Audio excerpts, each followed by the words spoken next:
माझी विठाई होई बाप कधी आई सावराया आणि पामरा. आता पा विजेल घरा या दातारा संगते पायावरी ठेवून माथा सर्वथा हा अनुपेक्षी. जगद्गुरु संत श्रेष्ठ श्री तुकाराम महाराज यांचा अत्यंत प्रसिद्ध अत्यंत महत्त्वाचा असा अभंग आहे. या अभंगामधून परमात्म्याच्या संगतीमध्ये आपण आपल्या घराला प्राप्त होण्याची अपेक्षा तुकोबाराई या अभंगामध्ये सरळ सरळ प्रकट करतात. आता पाविजेल घरा या दातारा संगती. या दाताराच्या संगतीमध्ये आपल्याला आपलं घर प्राप्त होईल अशी अपेक्षा तुकोबारायांनी या संदर्भामध्ये ठेवली आणि आपल्या घराला प्राप्त होण्याकरता याचीच संगती केली पाहिजे याचाही विचार या अभंगामध्ये तुकोबाराय मांडतात. त्याच्या कारणाची मीमांसा करत फार वेळ मी आता घालवत नाही, पण भूमिका पहिल्यांदा आपल्याला अशी सांगतो की प्रत्येकाला आपल्या घराला प्राप्त होण्याची फार घाई असते. आपल्या घराला लवकरात लवकर आपण प्राप्त व्हावं अशी सगळ्यांचीच अपेक्षा असते. सगळ्यांनाच असं वाटतं की आपल्या हातातलं काम लवकरात लवकर संपावं आणि आपल्या घरी लवकरात लवकर आपण जावं. घरी जाऊन काही फार करायचं असतं अशातला भाग नाही, पण घरी जावं एवढी मात्र सगळ्यांची इच्छा असते. लवकरात लवकर चातुर्मास सुरू व्हायच्या आधीच माणसं विचारतात हे संपतं कधी, म्हणजे कशा करता तर घरी कधी जायचं. म्हणजे चातुर्मास अजून सुरूही झाला नाही तर लोक चौकशी करतात महाराज हा संपायचा कधी, घरी कधी जायचं. बघू बाबा जेव्हा संपेल तेव्हा संपेल, काय त्याच्यामध्ये. पण माणसाला घरी जाण्याची उत्कंठा असते आणि आपल्या घराची ओढ आपल्याला असणं याच्यामध्ये शास्त्र काही आपल्याला दोष देत नाही, प्रत्येकालाच असते. अहो पक्षी सुद्धा सकाळी बाहेर पडतात तर संध्याकाळी आपल्या घरट्याच्या ओढणीनं परत येतात. माणसाचं तरी त्या दृष्टीने जर बघितलं तर नैसर्गिक भावनांचा विचार करताना माणसांचं तरी काय वेगळं आहे, काही वेगळं नसतं. आवाज बाहेर नाही रे अवधूत बघ. येईल येईल येईल. आपल्या घरी जाण्याची प्रत्येकाला ओढ असते. कोणी जरी असलं तरी सकाळी बाहेर पडलेली चिमणी सुद्धा संध्याकाळी पुन्हा आपल्या घराकडे लवकरात लवकर परत यावं, संध्याकाळ व्हायच्या आत आपलं घर गाठावं असं सगळ्यांनाच वाटत असतं. पण या सगळ्याचा एक निसर्ग नियम म्हणून विचार केला तर या निसर्ग नियमाच्या संबंधानच आपल्याला थोडासा असा विचार करता येतो. थोडासा निसर्ग नियम म्हणून जर आपल्याला विचार करायचा झाला तर हे प्रपंचामध्ये जसं आपल्याला आपल्या घराची अपेक्षा असते, संध्याकाळच्या आत आपण आपल्या घराला प्राप्त व्हावं असं जसं वाटत असतं, तसं पारमार्थिक दृष्टीनं सुद्धा माणसाला आपल्या आयुष्याची संध्याकाळ व्हायच्या आत आपण घरी आलं पाहिजे अशी अपेक्षा ठेवली पाहिजे. विठ्ठला विठ्ठला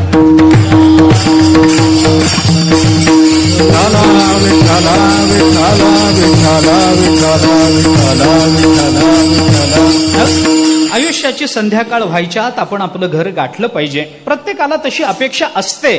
फक्त मनुष्य प्रपंचाच्या दृष्टीने ती जेवढ्या प्रकटपणाने प्रकट करतो किंवा जेवढ्या स्पष्टपणाने ती अपेक्षा बोलून दाखवतो तसं परमार्थाच्या दृष्टीने तो बोलून दाखवत नाही. आणि तुकोबारायांचं हे बोलणं हे परमार्थाच्या दृष्टीने आहे. घर हा शब्द तुकाराम महाराजांनी प्रापंचिक वापरला असेल, पण प्रापंचिक शब्द वापरून पारमार्थिक भूमिका स्पष्ट करणं याच्यासाठी तर संत महात्मे सोप्या भाषेत आपल्याला बोलत असतात. अवघड भाषेतच सगळं बोलायचं असतं तर तुकाराम महाराजांना अवतार घेण्याचं कारणच नव्हतं. उपनिषदात सगळं अवघड भाषेत आहेच आहे. काय वेगळं तुकाराम महाराजांनी सांगितलं. औपनिषदिक सिद्धांतच तुकोबाराय मांडत असले तरी ते तुमच्या आमच्या परिभाषेमध्ये मांडतात आणि मानवी जीवनाची कृतार्थता करून देतात. एक अशी कल्पित कथा सांगितली जाते तुकाराम महाराजांच्या चरित्रात. बरं का, कल्पित आहे चरित्रात, याला काही फार मोठा आधार आहे असं नाही, पण तुमचे माझे आपल्याला उदाहरण म्हणून घ्यायला काही हरकत नाही. तुमचे माझे शब्द वापरून तुकाराम महाराज आपल्याला या संसारातून, या अविद्येतून, या अज्ञानातून आणि दुःखातून बाहेर काढत असतात. शब्द आपलेच, फक्त त्यांच्या दृष्टीने वापरले की अर्थ बदलतात.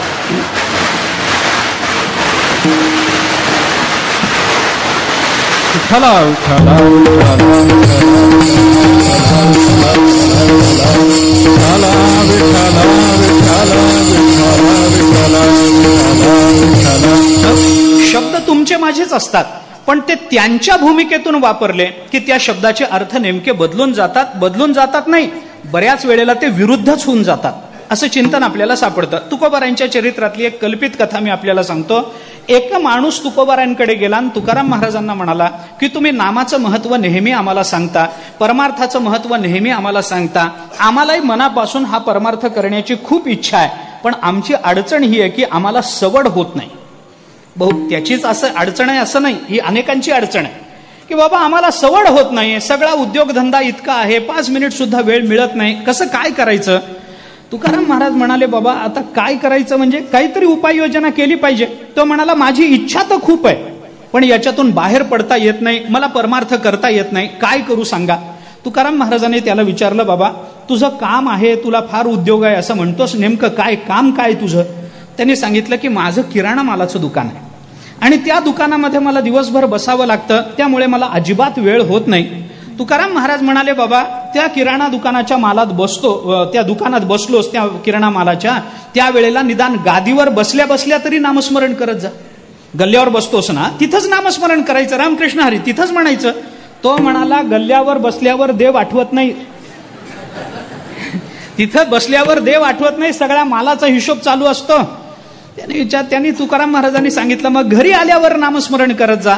तो म्हणाला घरी रात्री उशिरानी येतो, कधी एकदा 2 घास खाऊन अंथरुणावर अंग टाकू असं होतं मला, पडल्यावर नामस्मरण करणं किंवा अंथरुणावर बसून नामस्मरण करणं एवढा वेळ सुद्धा मला मिळत नाही, इतकं शरीर दिवसभर कामातून थकलेलं असतं. तुकाराम महाराज म्हणाले मग सकाळी उठल्याबरोबर करत जा. तो म्हणाला पहाटे 4ला उठतो, माझं लवकरात लवकर आवरून 5ला दुकान उघडतो आणि रात्री 11पर्यंत दुकान चालू असतं, कशी बशी 3-4 तासाची झोप मिळते, त्याच्यातही सकाळी उठून पुन्हा नामस्मरण करायला वेळ होत नाही. तुकाराम महाराज म्हणाले मग काहीतरी वेगळं काहीतरी उपाय शोधून काढ, कुठला तरी वेळ काढ. तो म्हणाला तेच तुम्हाला विचारायला आलो की मी काय करू म्हणजे मला काही चिंतन करता येईल, परमार्थ तर करायचा आहे, या सगळ्या बंधनातून सुटण्याची तरी इच्छा आहे, काय करू सांगा. तुकाराम महाराजाला म्हणाले तुला वेळ नाही, अजिबात वेळ नाही. माणसं म्हणतात मरायला वेळ नाही, बरं बाबा मरायला वेळ नाही तर जिवंत राहा, पण नामस्मरण न करता जिवंत राहणं त्याच्यापेक्षा मेलेलं बरं. नामस्मरण न करता जिवंत राहण्यापेक्षा प्राण गेलेला बरा ना, काही उपयोग नाही.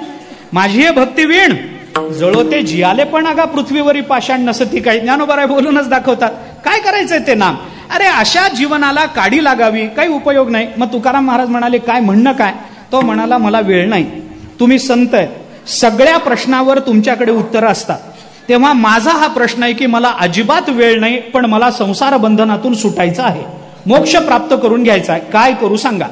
तुकाराम महाराज म्हणाले एक काम कर, आता तुला वेळ नाही, नामस्मरण करायला अजिबात सवड नाही, अजिबात सवड नाही, कुठल्याही वेळी सांगितलं तरी तुझी अडचण आहे. मग आता एक काम कर, म्हणजे तुझं कशाचं दुकान आहे. किराणा मालाचं दुकान आहे. तर तुकोबारायांनी विचारलं त्या दुकानात काय काय मिळतं रे. तो म्हणाला काय मिळतं म्हणजे किराणा मालाच्या दुकानात काय नसतं, काही मागा असतंच, काही आपल्या व्यवहाराकरता लागणाऱ्या सर्व गोष्टी किराणा मालाच्या दुकानामध्ये उपलब्ध होऊन जातात, सगळंच आहे. म्हणजे काय आहे मला सांग ना. तो म्हणाला खसखशीपासून ते साखरेपर्यंत सगळं ठेवलेलं आहे, अगदी क्षुल्लक पदार्थापासून ते अतिशय महाग पदार्थापर्यंत अनेक गोष्टी माझ्या दुकानात असतात.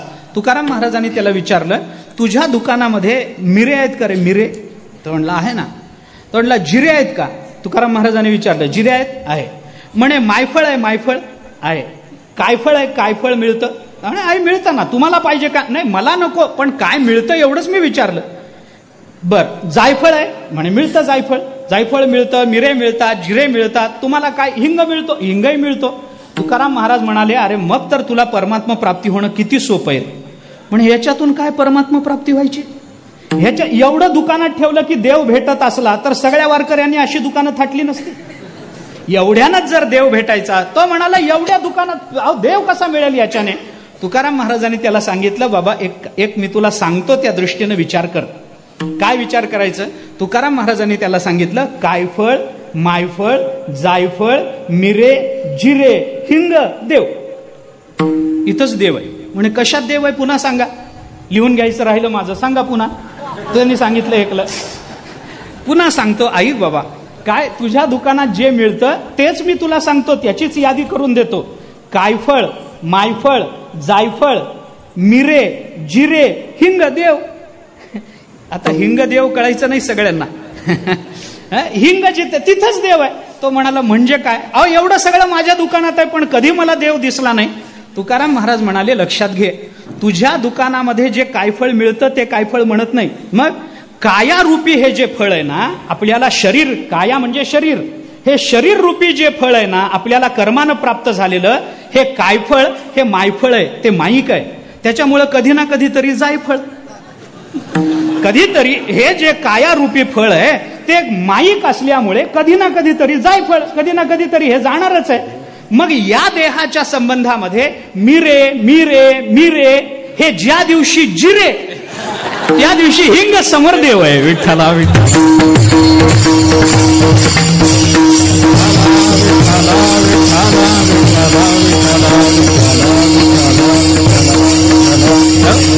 दृष्टांत खरा खोटा सोडून द्या, पण उपयुक्त एवढी गोष्ट नक्की आहे. मी का बोलतो आपल्याला की आपलेच शब्द संत जेव्हा बोलतात तेव्हा त्या शब्दांना वेगळा आयाम प्राप्त होत असतो, त्याची व्याप्ती वाढत असते. आपण बोलतो त्याच शब्दात ज्ञानोबाराय बोलले, पण ज्ञानोबाराय जे बोलले ते मात्र आपल्याला कळलं नाही. शब्द बदलले काय ज्ञानोबारायने?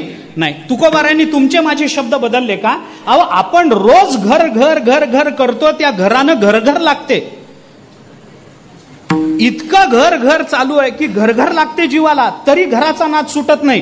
तुकोबाराई घराबद्दलच बोलतात, घराबद्दलच तुकोबारायांचं बोलणं आहे. पण तुकोबाराय जेव्हा बोलतात तेव्हा त्याला वेगळा आयाम मिळतो, त्याला वेगळी व्याप्ती मिळते त्या शब्दाला.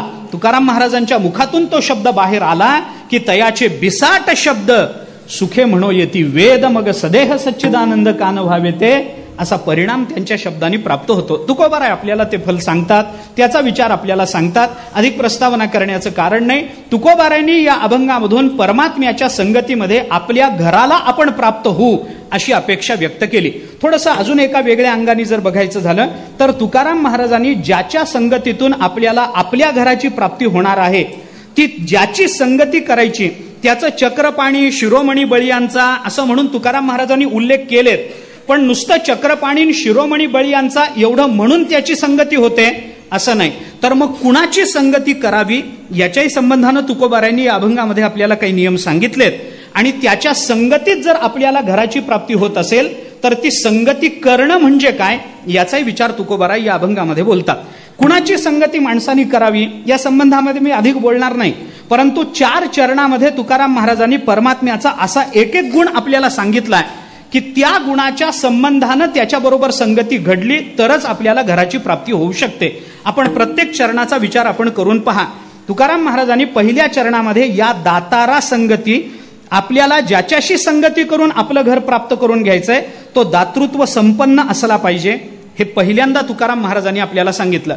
नंतर तुकोबाराय म्हणतात सर्वथा नुपेक्षी, त्याच्या अंतःकरणामध्ये दया असली पाहिजे. दाते असतात पण त्यांच्या अंतःकरणामध्ये उपेक्षाच असते बहुतेक समाजाबद्दल. आपण देतो त्याच्यावर समाज जगतो अशा अभिमानानं जर ते राहत असतील आणि दातृत्व संपन्न असतील तर ते दाते महत्वाचे नाहीत. मग काय केलं पाहिजे? सर्वथा नुपेक्षी असा तो असला पाहिजे. म्हणजे काय झालं? पहिल्यांदा त्याच्या ठिकाणी दातृत्व असलं पाहिजे, नंतर कुणाचीही उपेक्षा न करण्याचा गुण त्याच्या ठिकाणी असला पाहिजे, म्हणजे दयाबुद्धी असली पाहिजे. तुकाराम महाराज म्हणतात येथून तेथवरी आता नाही सत्ता अणिकांची, तो सत्ता संपन्न असला पाहिजे. आणि शिरोमणी बळीयांचा म्हणजे तो बलसंपन्न असला पाहिजे. सत्ता संपन्नता, बलसंपन्नता, दातृत्व आणि दयाबुद्धी या 4 गोष्टी ज्यांच्या जवळ दिसतात त्यांची संगती करावी. विठ्ठला विठ्ठला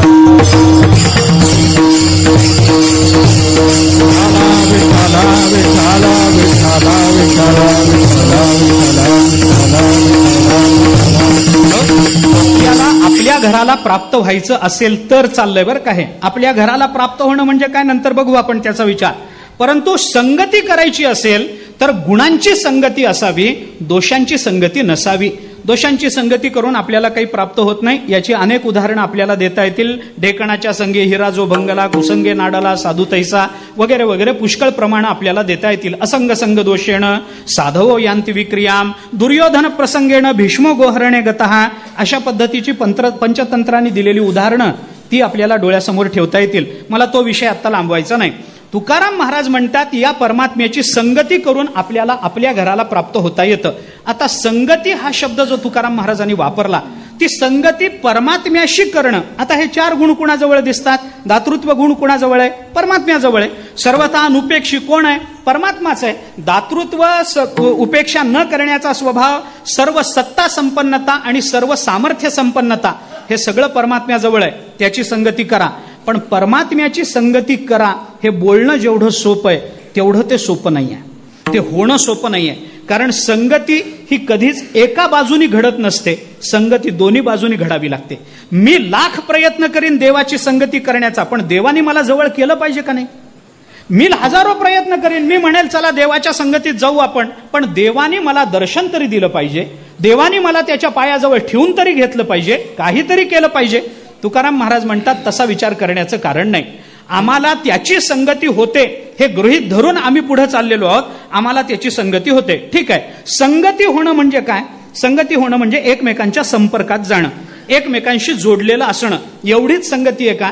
पण एकमेकांशी जोडण्याकरता नुसतं एकमेकांच्या जवळ येणं याला संगती म्हणत नाही. मग या दातारा संगती सामर्थ्य संपन्नता आहे, सत्ता संपन्नता आहे, उपेक्षा न करण्याचा दयाबुद्धीचा स्वभाव आहे, आणि ज्याच्या ठिकाणी अतिशय मोठं औदार्य आहे त्याची संगती करायची असेल तर नुसती संगती म्हणजे त्याच्या जवळ जाणं शक्य आहे का? शक्य नाही. मग इथं संगती शब्दाचा अर्थ काय करायचा? संगती करायची म्हणजे नेमकं काय करायचं? एकमेकांच्या जवळ बसायचं, एकमेकांशी बोलायचं, कायम एका वेळेला रोज भेटत राहायचं म्हणजे संगती झाली का? तुकाराम महाराजांच्या संगती या पदाला काहीतरी विशेष अर्थ आपल्याला द्यावा लागतो. काय आहे याच्याकरता मी थोडं उपनिषदामध्ये जातो. श्वेताश्वेतर उपनिषदामध्ये या संगती करता म्हणून एक श्रुती आपल्याला सर्वांना माहिती असेल कदाचित, पण ती श्रुती प्रकट झाली. ती संगती सांगण्याकरताच ती श्रुती वापरली जाते. ती संगती कशी असावी? नुसती संगती असा शब्द वापरून चालणार नाही. मग काय करावं लागेल? ती संगती घडण्याकरता त्याच्या आधी काहीतरी आपल्याला गृहीत धरावं लागेल, तर त्या संगतीमध्ये आपल्याला जाता येतं. काय गृहीत धरावं लागेल? त्या श्वेताश्वेतर उपनिषदामध्ये संगतीचा विचार सांगताना एक श्रुती प्रकट झाली. द्वासुपर्णा सयुजा सखाया समानम वृक्षम परिशस्व जाते तयोर अन्यहा पिप्पलम स्वादुवत्ती अनशनन अन्यहा अभिचाकशिती. काय झालं? एका झाडाच्या फांदीवर 2 पक्षी बसलेत. मागे एकदा बोलून आलोय आपण, पण पुन्हा फक्त अर्थ सांगतो. एका झाडाच्या फांदीवर 2 पक्षी बसलेले आहेत. त्याच्यातला एक पक्षी त्या झाडाला लागलेली फळं खातो आहे. त्या झाडाला लागलेली फळं खातो आहे. द्वासुपर्णा सयुजा सखाया समानम वृक्षम, एकाच झाडाच्या फांदीवर बसलेले आहेत. तयोर अन्यहा पिप्पलम स्वादू अत्ती, त्याच्यातला एक पक्षी त्या झाडाला लागलेली फळं खातो आहे. आणि अनशनन अन्यहा, दुसरा अन्य जो आहे तो अनशनन, तो खात काहीच नाही. मग काय करतो? अभिचाकशिती, हा पहिला पक्षी योग्य फळं खातो आहे की नाही एवढं मात्र तो बारकाईनं बघतो आहे. एवढी एक श्रुती आहे. आता फळं खाणारा पक्षी आणि फळं न खाता फळं खाणाऱ्याकडे बारकाईनं बघणारा पक्षी हे कोण आहेत? वेदांतांनी त्याची संगती लावताना असं सांगितलं की फळं खाणारा जो पक्षी आहे तो आहे जीव, आणि त्याच्याकडे बारकाईनं बघणारा जो आहे तो आहे ईश्वर किंवा परमात्मा. आत्ता काही म्हणा, मी आत्ता त्याच्यात भेद करायला जात नाही. ईश्वर परमात्मा याच्यात आत्ता भेद करत नाही. त्या मायेचा आधार घेतला न घेतला, शबलत्व त्याला प्राप्त झालं न झालं बाजूला ठेवा. आता एक आहे ईश्वर, दुसरा आहे जीव. या जीव आणि ईश्वराचा विचार करताना, परमात्म्याचा विचार करताना परमात्म्याला कोणतंही फळ खायचं नसतं, कारण फळ या शब्दाचा अर्थ आहे कर्मफळ. परमात्मा कर्मच करत नाही, त्यामुळे परमात्म्याला कर्मफळ नाही. पण जीव कर्म करतो, त्यामुळे जीवाला मात्र कर्मफळ चाखावी लागतात. मग परमात्मा कर्मफळ चाखत नाही ना? चाखत नाही. मग तो काय करतो? जीव आपल्या कर्माची योग्य फळं भोगतो आहे की नाही याच्यावर मात्र देवाचं बारीक लक्ष असतं. तो कुठलं तरी कर्म घेतो आणि कुणाला तरी कशाचं तरी फल देतो असं होत नाही. पूर्वमीमांसेनी कर्मविपाकावर घेतलेली जी शंका आहे ती याच अर्थाने. पूर्वमीमांसा म्हणतानाच असं म्हणते की आपल्याला आपल्या जीवनामध्ये देवाची गरजच काय आहे? काय गरज आहे? आपलंच कर्म आपल्याला सुख देतं आणि आपलंच कर्म आपल्याला दुःख देतं. बाहेरून कोणीतरी एक देव मानायचा आणि तो आपल्याला सुख दुःख देतो हे मानायचं गरजच नाही. कर्म माना, कर्माचा परिणाम सुखदुःखात्मक असतोच आहे. मग कशाला देव मानायची गरज आहे? त्याला सांगितलं, त्यांनी सांगितलं तसं पूर्वमे, म्हणून तो श्लोक सुखस्य दुःखस्य नकोपि दाता परो ददाती इति कुबुद्धिरेषा अहम करोमी इति व्रथाभिमानः स्वकर्मसूत्र ग्रथितो हि लोकः. अरे सगळं कर्माच्याच परिणामानं आम्हाला भोगावं लागतं. तुम्हाला सुख कायमचं पाहिजे ना, मग कायम सुख मिळेल असं कर्म करा. तुम्हाला दुःख कायमचं निवृत्त करायचंय ना, मग दुःख निवृत्त करणारं कर्म तुम्ही करा, म्हणजे कायमचं प्राप्त होईल आणि कायमचं दुःख निवृत्त होईल. याच्याकरता देवाकडे जायचं काय कारण आहे? सुख दुःख असं बाहेरून कोणी देत नसतं. त्यांनी शंका घेतली, पण त्या शंकेला उत्तर देताना वेदांतांनी हेच उत्तर दिलं की बाबा, कर्म जरी आम्हाला सुख दुःख असं फल देत असलं तरी सुद्धा सुख आणि दुःख जेव्हा कर्मातून प्राप्त होतं तेव्हा ते कर्मच अनित्य असल्यामुळे ते सुख दुःखही अनित्यच होतील. आणि ते कर्म जड असल्यामुळे ते आपल्याला सुखही देऊ शकत नाही, दुःखही देऊ शकत नाही. कोणीतरी आपल्याला देणारा असा जेव्हा आपण मानतो तेव्हा तो चेतनच मानावा लागतो. विठ्ठला विठ्ठला.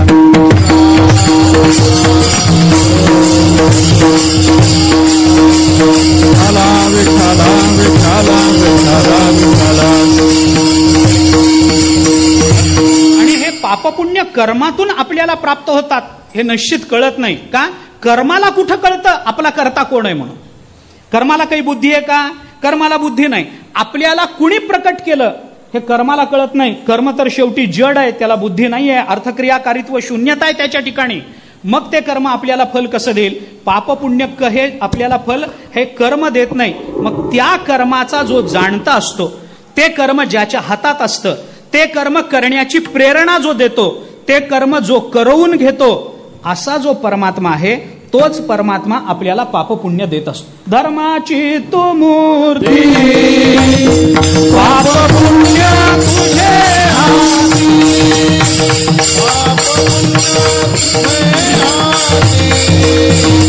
पाप पुण्य धर्माची तू मूर्ती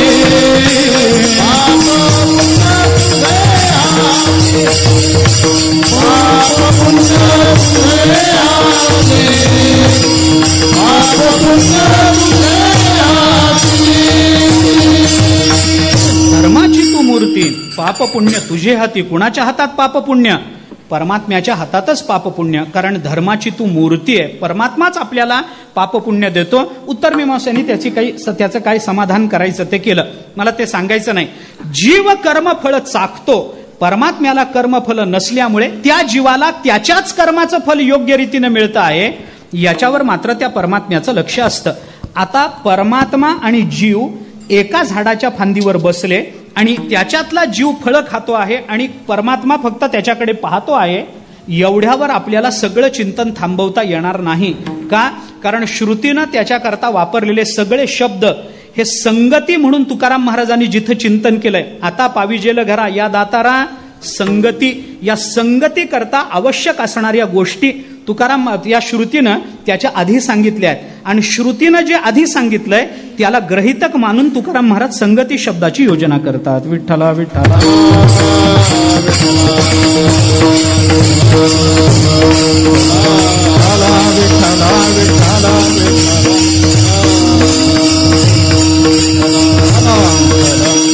आता याची संगती लावायची कशी, तो एक महत्वाचा विषय. काय? श्रुतीनं काय सांगितलं? द्वासुपर्णा सयुजा सखाया समानम वृक्षम परिसस्व जाते. द्वौ सुपर्णौ सयुजौ सखायौ. आचार्यांनी भाष्य करताना असेच अर्थ केलेत. ते होतात रूप, होत नाहीत याचा विचार सोडून द्या. परंतु आचार्यांनी केलेलं भाष्य आत्ता बाजूला ठेवा. काय शब्द वापरलेत? दोघे जण आहेत, द्वौ दोघे जण आहेत. ते कसे आहेत? सुपर्णौ एक, दोघेही सुपर्ण आहेत एक. दुसरं सयुजौ, ते एकमेकांशी जोडलेले आहेत. सखायौ, त्यांच्यामध्ये सख्यत्व आहे. आणि समानम वृक्षम परिशस्व जाते, एकाच झाडाच्या फांदीवर बसलेले आहेत. सांगितलं संगती करता दोघे जण लागतात, द्वासुपर्णा लागतात. बरं, ती संगती दोघांमध्ये जरी होत असली तरी विनाकारण कुणाची संगती कुणाबरोबर होत नाही. त्याच्याकरता काय लागतं? श्रुतीनं सांगितलेला विचार आपण लक्षात घ्या. सुपर्णौ, सुपर्णौ याचा अर्थ, पर्ण शब्दाचा अर्थ पंख. दोन पक्षी सांगितलेत ना हे, त्याच्यामुळे दोन्ही दोन दोन पंखाचे हे दोन पक्षी आहेत. दोन पंखाचे सांगण्यामध्ये काय अभिप्रेत आहे? संगती होण्याकरता कुठंतरी सजातीयता लागत असते. दोघही दोन पंखाचे आहेत, याच्यामध्ये साजात्य संबंध स्वीकारल्याशिवाय संबंध मानता येत नाही. दोघांमध्ये काहीतरी समानशीलता लागते. समानशीले व्यसनेषु सख्यम. त्याच्याकरता कोणीतरी वाघाची आणि शेळीची कधीतरी आपल्याला सख्यत्व मैत्री झालेली संगती झालेली दिसेल का? सर्कशीमध्ये त्या चापकाच्या भीतीनं ते दोघं जण एकत्र पाणी पित असतील. मला त्याच्याबद्दल बोलायचं नाही, पण सर्कशीतून बाहेर पडू द्या बरं. तो वाघ म्हणतो का ये आता पाणी प्यायला म्हणून? तो आता म्हणतो येच आता पाणी प्यायला. ये आता पाणी प्यायला म्हणत नाही, तो म्हणतो आता येच पाणी प्यायला, मग तू आणि मी आहे. वाघ शेळी बरोबर संगती करू शकत नाही. वाघाचा स्वभाव वेगळा, शेळीचा स्वभाव वेगळा. वारकरी माणूस, कोण वारकरी भगवत भक्त हा राजकारण्याची मैत्री करू शकतो काय? संगती करू शकत नाही. त्याचा स्वभाव वेगळा, आपला स्वभाव वेगळा. तो आपल्या संगतीत येत नाही हे आपलं भाग्य, आणि वारकरी त्याच्या संगतीत जात नाही हे त्याचं दुर्भाग्य. विठ्ठला विठ्ठला.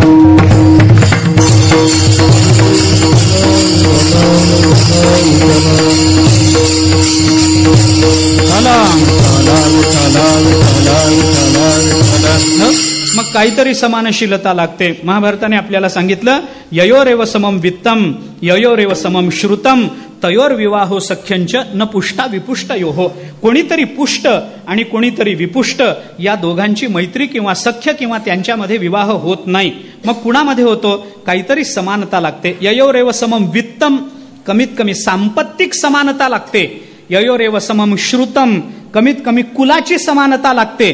तर त्या दोघांमध्ये विवाह किंवा सख्य घडण्याची शक्यता असते. प्रत्येक वेळेला घडलंच पाहिजे असं बंधन नाही, पण वारकऱ्याशी जेवढ्या प्रेमानं सख्य होतं तेवढं वारकरी इतरांच्या संगतीत तेवढ्या लवकर जात नाही. का? समानशीलता नसते म्हणून.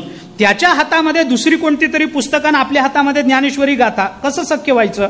होणार नाही. मृगामृगै संगमम अनुव्रजंती गावश्च गोभिस्तुरंगास्तुरंगैः मूर्खश्च मूर्खैः सुधिया सुधिभी समानशीले व्यसनेषु सख्यम. समानशीलता कुठेतरी मानावी लागते. म्हणून कुठे ना कुठेतरी असं माना, नाहीतर चालणार नाही. हा जो श्लोक आहे महाभारतातला तो द्रुपद राजाच्या मुखातला आहे. त्या द्रोणाचार्यांच्या संबंधामध्ये द्रोणाचार्यांचा परिचय दिला नाही द्रुपद राजाने, हाकलून दिला त्यांना. दोघे मित्र, एकत्र एका गुरुकडे शिकलेले, एकत्र एका झोपडीमध्ये राहिलेले, पण द्रोणाचार्यांचे फाटके कपडे बघून द्रुपद राजांनी त्यांना परिचय दिला नाही, मित्र म्हणून ओळखलं नाही. उलट सांगितलं न दरिद्रो वसुमतो ना विद्वान विदुष सखा न शूरस्य सखा किलीबहा सखी पूर्वम किमिष्यते.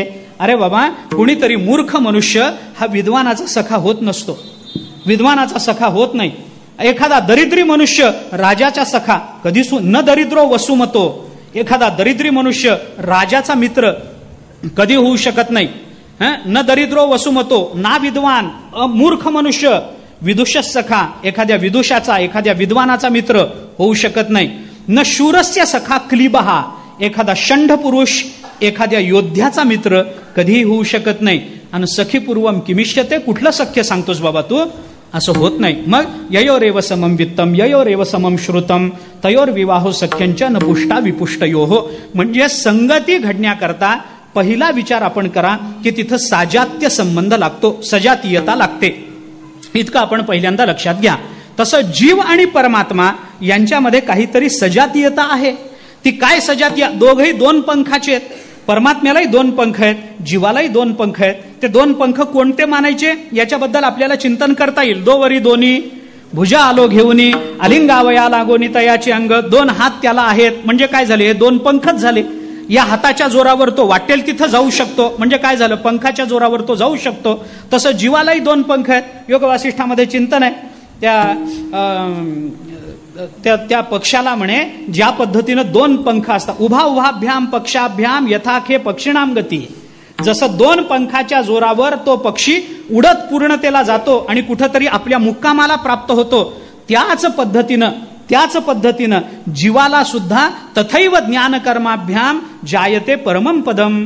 त्यांनी सांगितलं त्या पद्धतीनं ज्ञान आणि कर्म या दोन पंखाच्या जोरावर जीव हा परमपदाला प्राप्त होत असतो. म्हणजे जीवाला सुद्धा दोन पंख, पक्षाला जसे दोन पंख तसे जीवाला दोन पंख, जीवाला जसे दोन पंख तसे परमात्म्यालाही दोन पंख. भागवतामध्ये, नाथ भागवतामध्ये ज्या विभूती सांगितल्या आहेत की नाही परमात्म्याच्या, जसे 10व्या अध्यायात आल्या आहेत त्या पद्धतीनं नाथ भागवतामध्ये परमात्म्याच्या आणखीन काही विभूती नाथ महाराजांनी सांगितल्या.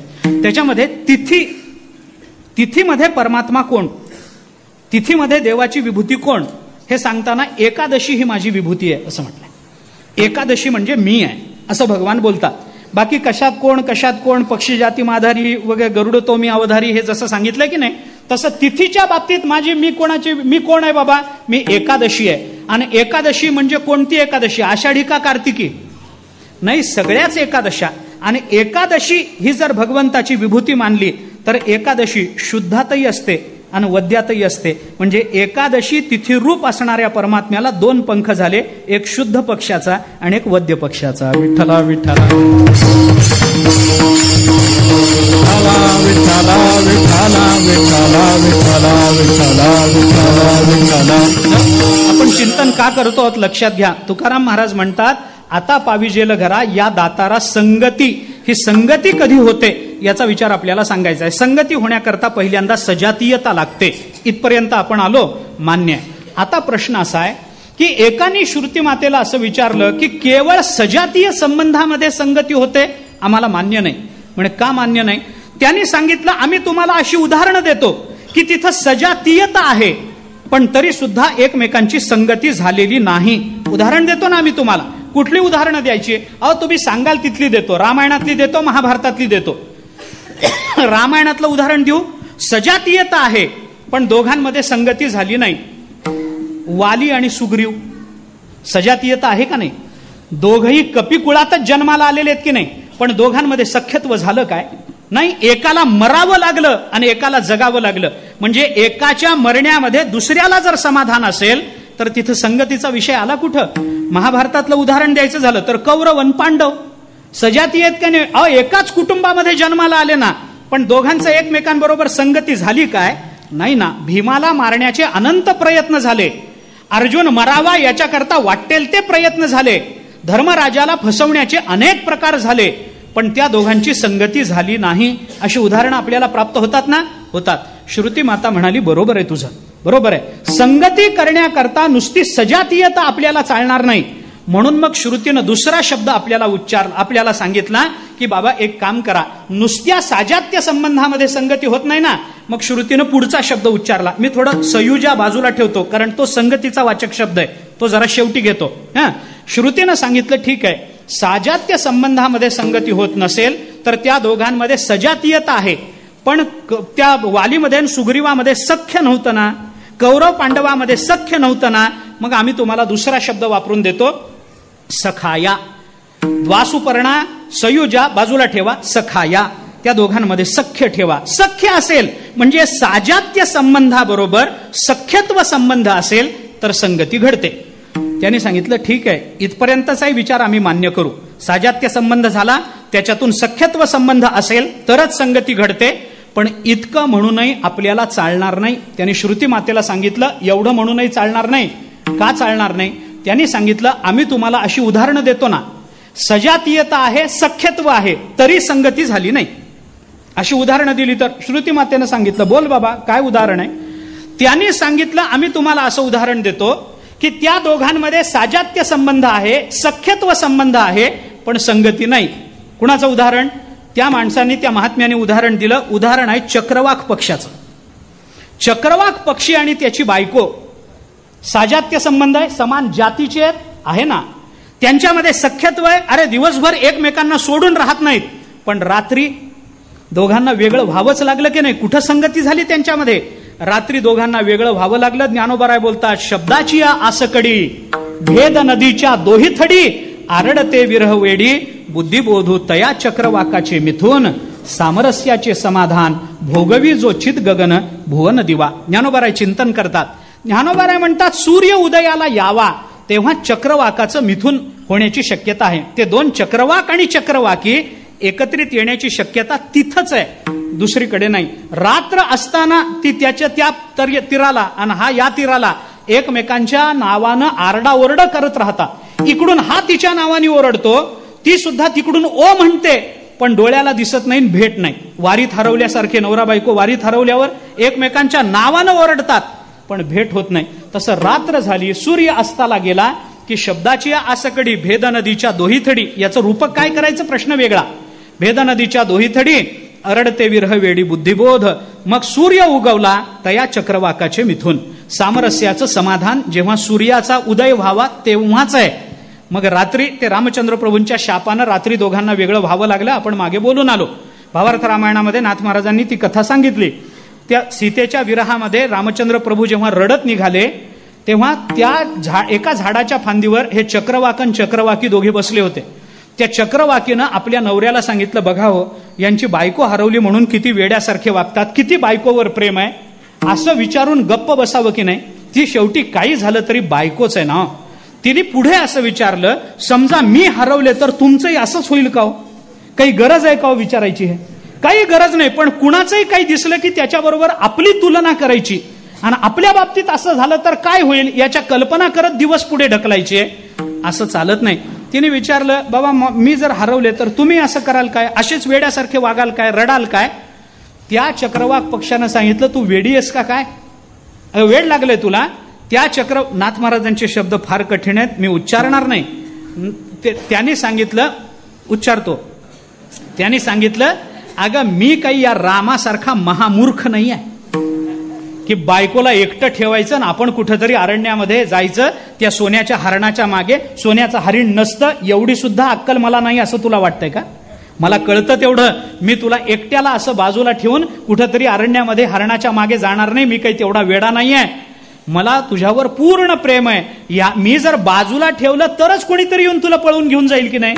मी तुला बाजूलाच ठेवणार नाही रामासारखं. मग हे ऐकलं रामचंद्र प्रभूने आणि ते म्हणाले, तुला बायकोच्या संगतीचा फार छंद आहे का रे? चातुर्मासाला यायला तयार नाहीस? एवढा छंद आहे तुला? मग रामचंद्र प्रभूने त्याला तिथे शाप दिला की तुला जर आपल्या बायको बरोबर वियोग होणार नाही याची खात्री वाटत असेल आणि तसा अभिमान असेल तर मी तुला शाप देतो, तू तुझे बायको एकमेकांपासून वेगळे व्हाल. तू आणि तुझी बायको वेगळे व्हाल म्हणल्यानंतर ती जी बायको होती चक्रवाकी ती तिथून उठली. रामचंद्र प्रभूंच्या पायावर लोटांगण घातलं आणि तिने सांगितलं, अहो त्यांचा गुन्हा आहे ते तुम्हाला बोलले, त्याची शिक्षा मला कशा करता?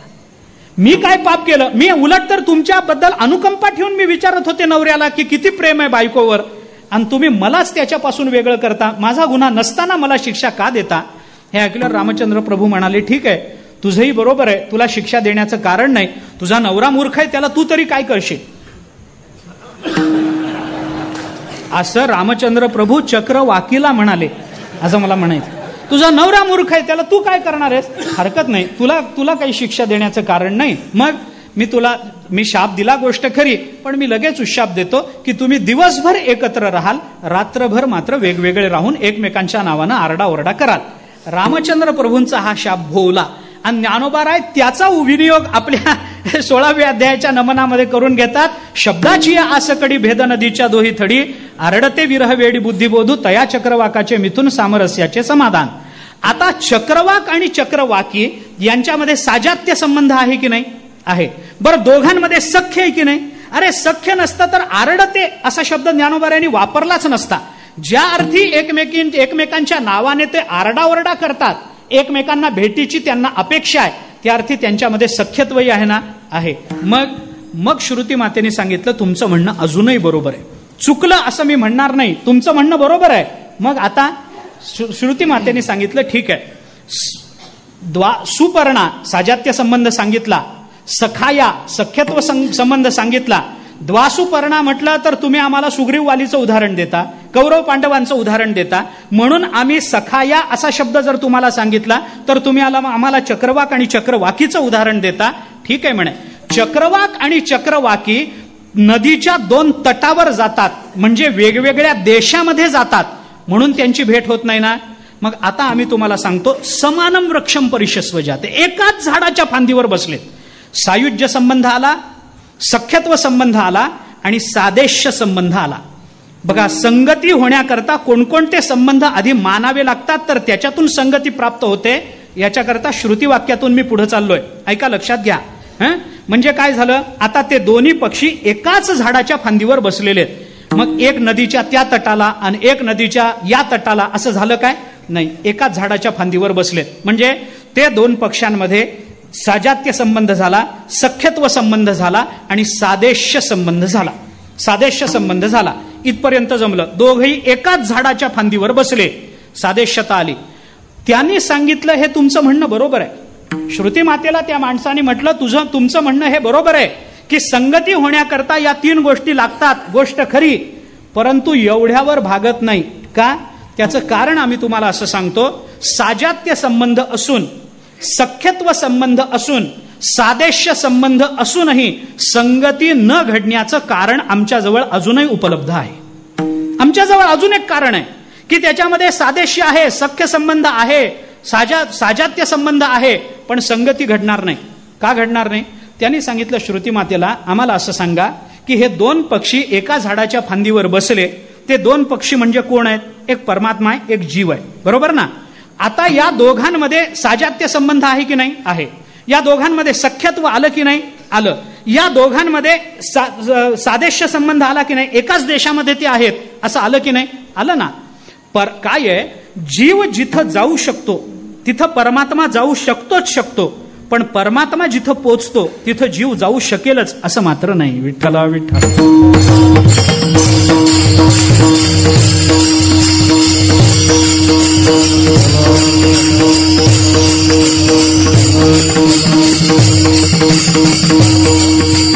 आपण विचार करा मी काय सांगतो ते.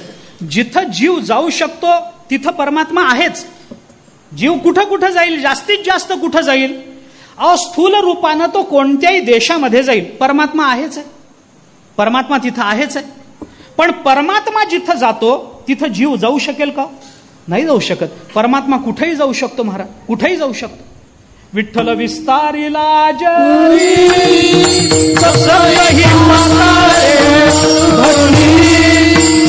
विठ्ठल व्यापक त्रिभुवनी, विठ्ठल मुनी मानसे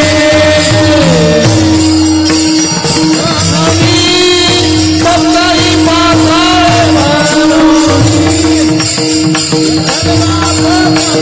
त्रिभुवनी, विठ्ठल मुनी विठ्ठल विस्तारिला जनी सप्तही पाताळे. जीव जाऊ शकतो. जीव गेला तरी जीव जाऊ शकत नाही. सप्तही पाताळे जीव कसा जाईल? 7ही पाताळात जीव कसा जाईल? त्याचा जीव गेला तरी जात नाही. विठ्ठल मुनी मानसी. सगळ्या महात्म्यांच्या अंतःकरणामध्ये हा परमात्मा भरून राहिलेला आहे. तसं काही जीव महात्म्यांच्या अंतःकरणात भरून राहिला. महात्मे काय म्हणून जीवाचं चिंतन करतील महाराज? काही कारण नाही. म्हणजे परमात्मा जिथं जातो तिथं जीव जाऊ शकत नाही, पण जीव जिथं पोचू शकतो तिथं परमात्मा पोचू शकतो. ठीक आहे, जीव जिथं आहे तिथं त्या फांदीवर परमात्मा येऊन बसला. सादेश्य संबंध आला ना? आला. त्यांनी सांगितलं एवढं होऊनही संगती न घडण्याचं एक कारण आमच्याजवळ आहे. काय कारण आहे? परमात्मा आणि जीव सजातीय झाले, सख्यत्व आलं, सादेश्य आलं, पण तरी सुद्धा परमात्मा हा काही झालं तरी असंग आहे ना. असंगो हि अयम पुरुषः. उपनिषद आपल्याला बोलतं की परमात्मा असंग आहे, तो कुणाला जवळ करत नाही, कारण त्याच्या विना या जगतामध्ये दुसरं काही नाही. मी आपल्याला परमात्मा असंग आहे म्हणजे काय?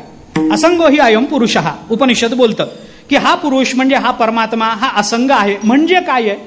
असंग या शब्दाचा अर्थ काय? असंग म्हणजे तो कुणाशीही संग करत नाही. संग करत नाही याचा अर्थ काय? संग करत नाही याचा अर्थ काय? याचा थोडा वेगळा अर्थ सांगायचा झाला तर तो कुणाशी संग करत नाही असं नाही. मग असंग शब्दाचा अर्थ असा आहे, तो ज्याच्याशी संग करतो त्याला तो आपल्यापेक्षा भिन्न ठेवत नाही. विठ्ठला विठ्ठला.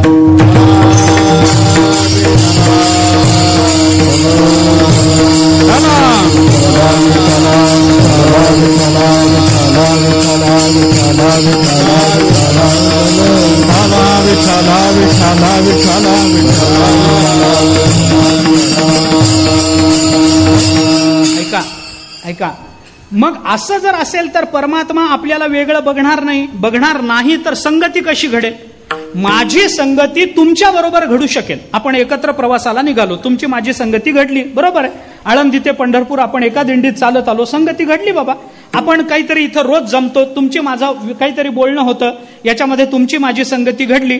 चातुर्मास संपला, तुम्ही सगळे आपापल्या घरी निघून गेलात आणि रात्रीचे 8 वाजले म्हणून मीच एकटा येऊन इथं बसलो, माझीच मला मी ज्ञानेश्वरी सांगितली. कसं शक्य आहे? मीच माझी संगती करेन का?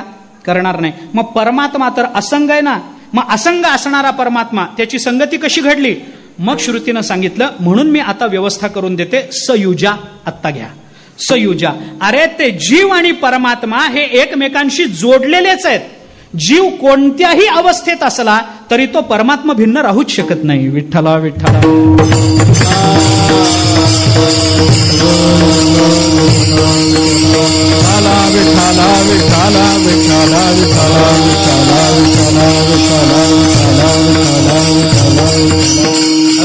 अजून थोडं चिंतन आहे, अजून पुढे बोलतो ऐका. त्या दोघांचा संबंध आहेच आहे. शास्त्र कोणतंही असो, फक्त अद्वैतातच जीव ब्रह्मैव नापरहा असं मानलंय असं म्हणायचं कारण नाही. मी आपल्याला रामानुजाचार्यांचा आपण विशिष्टाद्वैत पहा, त्याच्यामध्ये जीव आणि परमात्म्याचा संबंध सांगत असताना रामानुजाचार्यांनी उदाहरण कोणतं दिलं? नीलम उत्पलम हे उदाहरण त्यांनी दिलं. निळ कमळ. आता हा संबंध कोणता आहे? विशेष विशेषण भाव आहे की नाही? हा कमल हे विशेष्य झालं आणि त्याला दिलेलं नीलम हे विशेषण झालं की नाही? विशेषण हे विशेषाला सोडून जाईल का? निळ कमळ असं जर आपण म्हणलं तर कमळ आणि निळेपण हे एकमेकांना सोडून राहील का? निळच जर कमळ असेल तर जोपर्यंत ते कमळ आहे तोपर्यंत ते निळच दिसणार. म्हणजे निळेपणा कमळाला कधीही जसा सोडून जात नाही तसा जीव आणि परमात्मा यांच्यामध्ये कधीही विभाग होत नाही. कोणत्याच पद्धतीनं तसा विभाग आपल्याला मानता येत नाही. रामानुजाचार्यांनी दिलेलं उदाहरण आहे हे. केवलाद्वैताचं मत सांगत नाही मी आपल्याला, हे विशिष्टाद्वैताचं मत मी आपल्याला सांगतो. इथं काय रामानुजाचार्यांनी काय सांगितलं? नीलम उत्पलम. विशेषण विशेष भाव झाला म्हणजे काय झालं? याच्यामध्ये झालं काय? निळेपण त्या कमळाला सोडून जसं जात नाही तसा परमात्मा जीवाला सोडून कधी कुठेही जाऊ शकत नाही किंवा जीव परमात्म्याला सोडून जाऊ शकत नाही. हे उदाहरण त्यांनी दिलं. अजून पुढे थोडं चला, आपण थोडं निंबार्काचार्यांच्या मतात जाऊ. भेदाभेदवाद निंबार्काचार्यांनी सांगितला. त्यांनी दिलेलं उदाहरण काय? सुवर्ण कुंडलत्वम. त्यांनी दिलेलं उदाहरण काय? सुवर्ण कुंडल हे उदाहरण आहे. एखाद्या माणसाने सोन्याचं कुंडल तयार करून घेतलं. आता सोन्याचं कुंडल म्हणत असताना सोनं या स्वरूपामध्ये कुंडल आणि सोनं यांचा अभेद आहे की नाही? अभेद आहे. पण कुंडलत्वाचा विचार करताना ते कुंडल सोन्यापेक्षा वेगळं वाटतं की नाही? वाटतं. मग याला म्हणायचं भेदाभेदवाद. हा निंबार्काचार्यांचा विचार. निंबार्काचार्य सुद्धा जीव आणि परमात्म्याचा विचार करताना स्वरूपानं ते दोघे वेगळे होऊच शकत नाहीत असं चिंतन मांडतात. रामानुजाचार्य असंच मांडतात. इतकंच नाही, सगळं द्वैत मानणारे मध्वाचार्य त्यांनी सुद्धा आपल्या द्वैत दर्शनामध्ये चिंतन करत असताना विश्व आणि परमात्मा यांच्यामध्ये भेद दाखवलाय. पण स्वरूपाचं चिंतन करत असताना ज्या वेळेला या ब्रह्मांडाचा प्रलय होईल त्यावेळेला हा जीव जाईल कुठं? त्या वेळेला तो जाईल तो परमात्मा स्वरूपातच जाईल. असंच जर चिंतन ते करत असतील तर आपल्याला तिथे सुद्धा जीव आणि परमात्मा यांचा संबंध मानावाच लागेल. नीलम उत्पलम याच्यामध्ये जसा संबंध आहे, सुवर्ण कुंडलत्वामध्ये जसा सुवर्णत्व आणि कुंडलत्व याच्यामध्ये संबंध आहे, तशा पद्धतीनं आचार्यांनी सुद्धा तरंग आणि लाट याचं उदाहरण आचार्यांनी दिलं. सत्यपि भेदापगमे नाथ तवाहम नमामकी नस्वम समुद्रो हि तरंग हा क्वचित न समुद्रो तारंग हा. आचार्य बोलतातच की नाही षटपदीमध्ये? आचार्यांनी सांगितलं बाबा सत्यपि भेद अपगमे, जीव आणि परमात्मा यांच्यामधल्या भेदाचा भले अपगम झाला असेल पण नाथ तवाहम न मामकी नस्वम, पण देवा मी तुझा आहे तू माझा नाहीस. म्हणजे काय झालं? अभेदात येऊन सुद्धा मितूपणाचा भेद ठेवलाच की नाही? आचार्यांनी ठेवला. मितूपणाचा भेद राहिला. कोणत्या अर्थानं राहिला? भेद म्हणून राहिला का अभेदाच्या भूमिकेवर राहिला? अभेदाच्या भूमिकेवर जेव्हा भेद दिसायला लागतो तेव्हा तो भेद हा फक्त दृष्टीचा विषय एवढाच होतो, तो आपल्या चिंतनाचा विषय होऊ शकत नाही. हे लक्षात घ्या. म्हणून आचार्याने सत्यपि भेदापगमे नाथ तवाहम न मामकी न सामुद्रो हि तरंग हा क्वचन न समुद्रो तारंग हा. तरंग समुद्राचा का समुद्र तरंगाचा? तरंग समुद्राचा असंच जसं मानावं लागेल तसं जीव परमात्म्याचा असंच आपल्याला मानावं लागेल. विठ्ठला विठ्ठला.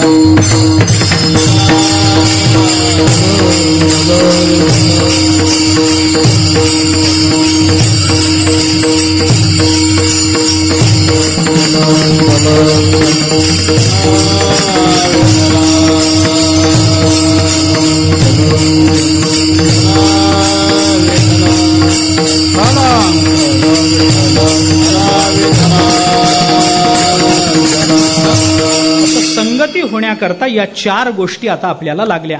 सयुजामध्ये संगती प्राप्त झाली, इथपर्यंत जमलं. आणि अशी संगती कुणाबरोबर प्राप्त झाली?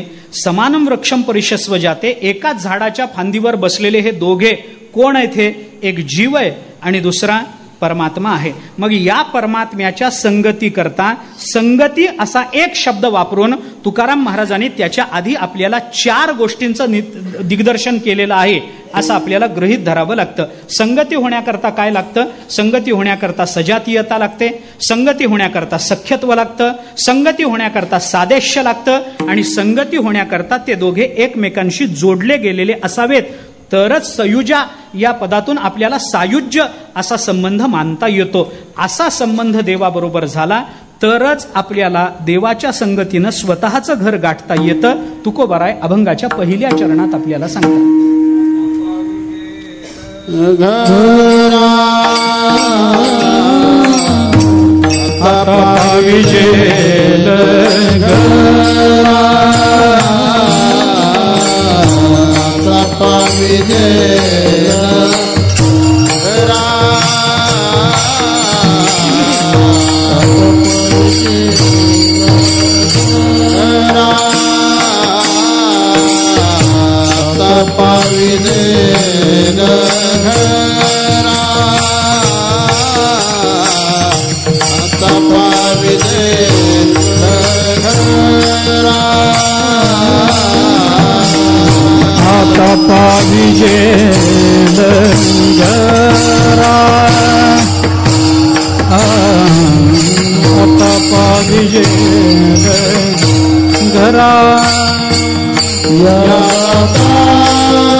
तुकोबाराय बोलतात आता पाविजेल घरा या दातारा संगती.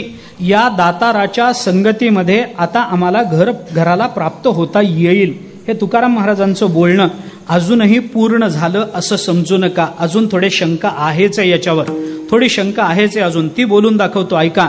थोडंसं मला चिंतनाला कुठपर्यंत जावं लागणार आहे, संगती होण्याकरता काय काय लागू शकतं याचा विचार मला थोडा तुकोबाराय बोलतात आणि श्रुती माता बोलते त्या दोघांच्या समन्वयातून थोडा लांबवायचा आहे बरं का. श्रुती माता बोलते 4-5 गोष्टी लागतात तर संगती निर्माण होऊ शकते. काय काय लागतं त्याला आपण बोलून आलो. त्याच्यामध्ये कुठेतरी सजातीयता लागते, त्याच्यामध्ये सख्यत्व लागतं, त्याच्यामध्ये एकदेशित्व लागतं, तर आपल्याला सयुजा असं म्हणून त्याच्याशी जोडता येतं. इथपर्यंत झालं. परंतु एवढ्यावरही भागलं नाही. संगती करता नुसतं एकमेकांशी जोडणं याच्यावर भागत नाही. मग काय करावं लागतं? अशी उदाहरणं आपल्याला देता येतील की जिथं दोघेही एकमेकांशी जोडलेले आहेत पण तरी तशा अर्थानं सर्वार्थानं संगती झाली असं म्हणता येत नाही. मग त्याच्याकरता काय करावं लागतं? त्यांनी सांगितलं आमच्याकडे असा एक विकल्प आहे, अशी एक शंका आहे की या 4ही गोष्टी निर्माण होऊनही परमात्म्याची संगती होऊ शकत नाही. 4ही गोष्टी झाल्या, सजातीयता आली, सख्यत्व आलं, दोघांना एकदेशित्व आलं, सादेश्य संबंध आला आणि सायुज्य संबंध आला, तरीही देवाबरोबर संगती होऊ शकत नाही असं उदाहरण आहे आमच्याजवळ. श्रुती मातेनं सांगितलं सांग बाबा त्याला काय उपाय आहे ते आपण शोधूया. श्रुती मातेने सांग म्हणल्यानंतर त्यांनी सांगितलं उदाहरण असं आहे, भगवान श्रीकृष्ण आणि अर्जुन. भगवान श्रीकृष्ण अर्जुन या दोघांमध्ये नातं होतं ना? नातं होतं की नाही? नातं होतं. अहो देवाची बहीणच याला दिलेली, अजून काय नातं पाहिजे? अहो बायकोचा भाऊ, अजून काय पाहिजे? हिंदीत एक म्हण आहे, सारी दुनिया एक तरफ जोरू का भाई एक तरफ, असं म्हणतात हिंदी भाषेमध्ये बरं का. बाकी सगळी दुनिया एका बाजूला आणि बायकोचा भाऊ एका बाजूला म्हण. इतकं त्याला वजन असतं. एका बाजूला तराजूमध्ये सगळी दुनिया ठेवावी आणि दुसऱ्या बाजूला बायकोचा भाऊ ठेवावा तर ते पारडं खाली येतं आणि दुनियेचं पारडं वरच निघून जातं. इतकं त्या भावाला वजन आहे. आता त्या अर्जुनाच्या बायकोचा सख्खा भाऊ, सख्ख्या बायकोचा सख्खा भाऊ, अजून काय म्हणू आता, किती नातं जवळचं सांगू अजून. सख्ख्या बायकोचा सख्खा भाऊ, इतकं नातं जवळचं आहे. म्हणजे दोघांमध्ये कुठंतरी सजातीयता आहे का नाही? आहे. दोघांमध्ये सख्यत्व आहे की नाही? सखेती मत्वा प्रसभम यदुक्तम. भगवान अर्जुनाला म्हणतात, अर्जुना तू माझा सखा आहेस बा, भक्तोसी मे सखा चेती. भगवान म्हणतात अर्जुनाला, दोघांनी एकमेकांचं सख्य स्वीकारलेलं आहे, दोघांमध्ये साजात्य संबंध आहे. बरं एवढंच नाही तर अजून एक म्हणजे दोघंही एका ठिकाणीच आहेत ना, एकाच रणांगणावर, एकाच रथामध्ये, समानम वृक्षम, एकाच रथामध्ये दोघे आहेत. पण एवढं होऊन सुद्धा बरं दोघे एकमेकांशी जोडले गेलेले आहेत का नाही? भगवान तर अर्जुनाचं सारथ्य कर्म करायला आले ना, अजून काय पाहिजे? ज्यांच्या मांडीवर पाय ठेवून अर्जुन रथामध्ये चढतो आहे, अजून काय पाहिजे? सायुज्य संबंध आला ना, पण संगती झाली काय? अर्जुनाला ज्या कारणाची भीती आहे तेच कारण श्रुती समोर उपस्थित केलं गेलं. अर्जुन देवाला म्हणतो, देवा तुमची माझी संगती झाली असं मला वाटतं, पण तुम्ही मला ज्या युद्धामध्ये प्रवृत्त करता त्या युद्धातल्या परिणाम म्हणून तुम्ही माझ्या हातात आलेले माझ्या संगतीतून दूर व्हाल अशी मला भीती आहे ना. काय भीती आहे? वध करूनी गोत्र ज्याचा, वसवटा, वसवटा पावनी दोषांचा तो दुरी होसी. मज जोडीला असू तू हातीचा दुरी होसी. माझ्याशी तू जोडला गेलास देवा. पण गंमत काय, सगळ्या गोत्रजांचा वध केल्यानंतर, माझ्याच लोकांना मी मारल्यानंतर मी कोण होईल? दोषांचा वसवटा होईल. सगळे दोष माझ्याजवळ येतील ना. वसवटा म्हणजे घर, तर ते घराचं पुढं आहेच आहे आपल्याला. वसवटा होईल म्हणजे सगळ्या दोषांची वस्ती माझ्या ठिकाणी होईल. आणि ज्याच्या जवळ इतके दोष आहेत, देव त्याला जवळ करील काय? मला अरे हातात आलेला तू देव दुरी होशी, अरे तू माझ्यापासून दूर जाशील. मग पाप हे असं आहे की प्राप्त झालेल्या देवाला आपल्यापासून वेगळं करतं. मग आता ते पाप जर उभं राहिलं मध्ये, तर देवाबरोबर सख्यत्व, साजात्य, एकदेशित्व, सगळे सायुज्य हे संबंध निर्माण होऊन सुद्धा जर त्या माणसाने श्रुती मातेला सांगितलं तरी आमची देवाची संगती होऊ शकणार नाही बाबा. का होणार नाही? कारण आम्ही फार पापी आहोत. आम्ही पापी आहोत. जैसा पापियांच्या ठाई मोक्षू न वसे. ज्ञानोबाराय म्हणतात, अरे पाप्यांना मोक्ष कधीही प्राप्त होत नाही. अर्जुन ती शंका बोलून दाखवतो की देवा मी सर्व दोषांचा वसवटा झालो, तर माझ्या हातात आलेला तू, माझा म्हणवला गेलेला तू, अशा दोषांचं आगर असणाऱ्या माझ्या अर्जुनाला तू जवळ करणार नाहीस देवा. तुमची माझी संगती होणार नाही. मग पाप हे असं कारण आहे की ते पाप आपल्याला संगती घडू देत नाही. श्रुती मातेनं सांगितलं, याच्यावर माझ्याकडे उत्तर नाही. याच्यावर माझे शब्द संपून गेले. द्वा सुपर्णा सयुजा सखाया समानम वृक्षम परिशस्व जाते. संपले माझ्याकडेचे शब्द. आता त्या पापाचं, जोपर्यंत तो पापाचा प्रतिबंध आहे तोपर्यंत देवाची आपली संगती होईल का? होणार नाही. जोपर्यंत माझं चित्त निर्मळ नाही तोपर्यंत माझ्या चित्तातला परमात्मा किंवा माझ्या बरोबर संगती करण्याचा विचार तो परमात्मा करू शकेल काय? नाही. अरे दोषी माणसाच्या संगतीत परमात्मा कधी राहत नाही. त्याला मोक्ष देईल एक वेळ परमात्मा, पण संगतीचं सुख देणार नाही. विठ्ठला विठ्ठला.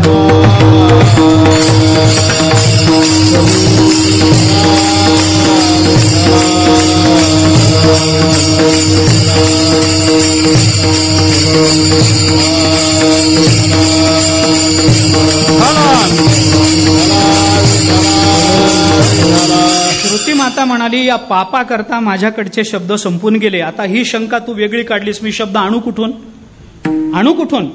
तयोर अन्यहा पिप्पलम स्वादुवाती अनशनन अन्यहा अभिचाकशीती. माझ्याकडे शब्द संपून गेले. आता हे पाप जर मध्ये उभं राहिलं तर परमात्म्याचा आमचा संग होणार कसा? आणि ते पाप मध्ये असताना परमात्मा आम्हाला घरी नेणार कसा? या दातारा संगती आता पाविजेल घरा असं जर तुम्ही म्हणता, तर घरा पाविजेल याच्याकरता परमात्म्याचा योग्य संग झाला पाहिजे. आणि आमच्याकडे जर पाप असेल तर आम्ही काय करावं? श्रुती माता म्हणते, माझ्याकडचे शब्द संपून गेले, तुम्ही तुकोबारायांकडे जा. ते तुम्हाला या मध्ये उभा राहिलेला पापाच्या निवृत्ती करता काहीतरी मार्ग सांगतील. विठ्ठला विठ्ठला.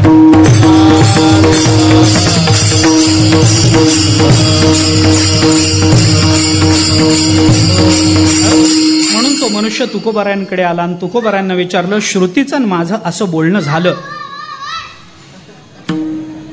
2 मिनिट बेटा.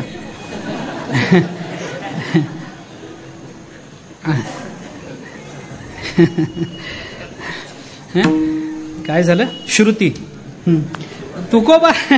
तो मनुष्य तुकोबारांकडे गेला आणि तुकोबारांना असं म्हणाला की श्रुती बरोबर माझा असा संवाद झालाय आणि देवाच्या संगती करता आवश्यक असणाऱ्या ज्या गोष्टींची पूर्तता करणं आवश्यक आहे की ज्याच्यामुळे देवाची संगती होणारच नाही, त्या काही गोष्टी श्रुतीनं मला सांगितल्या. तुकोबाराय म्हणाले, काय काय सांगितलं तुला? त्यांनी सांगितलं, अहो मला श्रुतीनं संगती करता पहिल्यांदा साजात्य संबंध स्वीकारावा सांगितलं. तुकोबाराय म्हणाले, बरोबर आहे श्रुतीचं. तो म्हणाला, नंतर मी श्रुतीला असं विचारलं की नुसता साजात्य संबंध चालणार नाही, तर श्रुती मातेनं मला सख्यत्व संबंध सांगितला. तुकोबाराय म्हणाले, बरोबर आहे. त्यांनी सांगितलं, मी सख्यत्व आणि साजात्य याच्यामध्ये जेव्हा विक्षेप निर्माण केला तेव्हा श्रुतीनं मला सादेश्य संबंध सांगितला. तुकोबाराय म्हणाले, बरोबर आहे, असंही करणं बरोबर आहे. त्यांनी सांगितलं, साजात्य, सख्यत्व आणि सादेश्य संबंध सांगितल्यानंतरही जेव्हा मी प्रतिबंध उपस्थित केला तेव्हा श्रुतीनं मला सायुज्य संबंध सांगितला. तुकोबाराय म्हणाले, बरोबर आहे, पण सायुज्य संबंध हा संगती करता उपयुक्त आहे असं जेव्हा श्रुती बोलली तेव्हा मी श्रुतीला असं विचारलं, श्रुती मातेला, की सायुज्य संबंध होईलच कसा? आमच्या दोघांची संगती होईलच कशी? का? कारण आमच्यामध्ये पाप उभं आहे, मी पापी आहे आणि परमात्मा पाप्याला जवळ करत नाही. तर मग श्रुती मातेने मला सांगितलं की माझ्याजवळ आता याचं उत्तर नाही. हे पाप असूनही जर देवाचा संग होऊन आपल्या घराला आपल्याला प्राप्त व्हायचं असेल तर माझ्याकडे याचं उत्तर नाही. तुम्ही देहूला जा, तिथं तुकाराम महाराज नावाचे भगवत भक्त आहेत, ते तुम्हाला याचं उत्तर देतील. म्हणून मी तुमच्या चरणाजवळ आलेलो आहे. विठ्ठला विठ्ठला.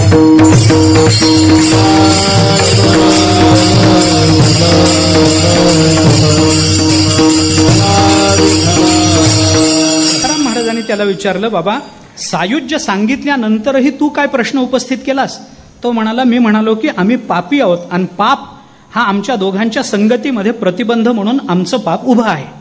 मग आता पाप जर उभं असेल तर संगती होईल कशी?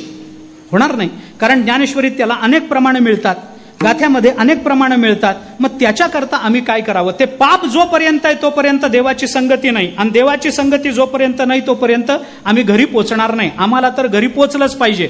मग आम्ही काय करावं? तुकोबाराय म्हणाले, ठीक आहे, श्रुतीनं तुला माझ्याकडे पाठवलंय ना, याचा अर्थ श्रुतीचा माझ्यावर विश्वास आहे. श्रुतीचा माझ्यावर. संतांच्या भूमिका या अशाच स्वरूपाच्या असतात.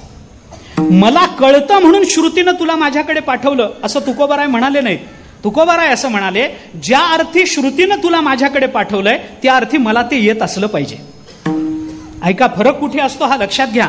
मोठ्या माणसामध्ये आणि सामान्य माणसामध्ये फरक इथंच आहे. ज्ञानोबारायांनी रेड्याच्या मुखातून वेद वदवला आणि जेव्हा लोकांनी त्यांचं कौतुक केलं पैठणच्या घाटावर, तेव्हा ज्ञानोबारायांनी त्या लोकांना, ते जे ब्राह्मण होते परीक्षा घेणारे, त्यांना असं सांगितलं की त्यांनी उदो केला ज्ञानोबारायांचा. ज्ञानोबाराय म्हणाले, माझं कौतुक करण्याचं कारण काय? ते म्हणाले, अहो तुम्ही रेड्याच्या मुखातून वेद बोलून दाखवला. ज्ञानोबाराय म्हणाले, अहो मी रेड्याच्या डोक्यावर हात ठेवला आणि त्याला वेद बोल असं म्हणल्याने तो ऋग्वेद बोलला नाही. मग ज्या अर्थी तुम्ही मला सांगितलं की याच्या मुखातून वेद बोलवून दाखव, त्याच वेळेला तुम्ही वैदिक सगळे असल्यामुळे तो रेडा वेद बोलण्याच्या योग्यतेचा झालाच होता. तुमच्या शब्दाचा तो परिणाम आहे, माझ्या सामर्थ्याचा परिणाम नाही. ही विनयशीलता जोपर्यंत माणसाकडे राहत नाही तोपर्यंत श्रुती त्याच्याकडे माणसं पाठवत नाही. विठ्ठला विठ्ठला.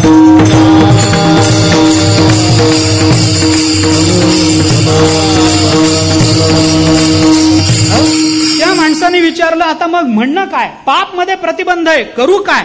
तुकोबाराय म्हणाले, त्या पापाची निवृत्ती करून जर तुला देवाशी संगती करायची असेल आणि घरी प्राप्त व्हायचं असेल तर माझ्याकडे एक उपाय आहे.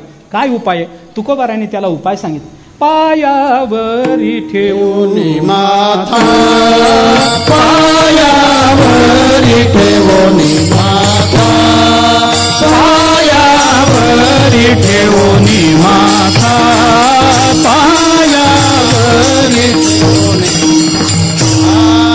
पायावरी ठेवून माथा, पायावरी ठेवून माथा, हरी ठेवून माथा, पायावरी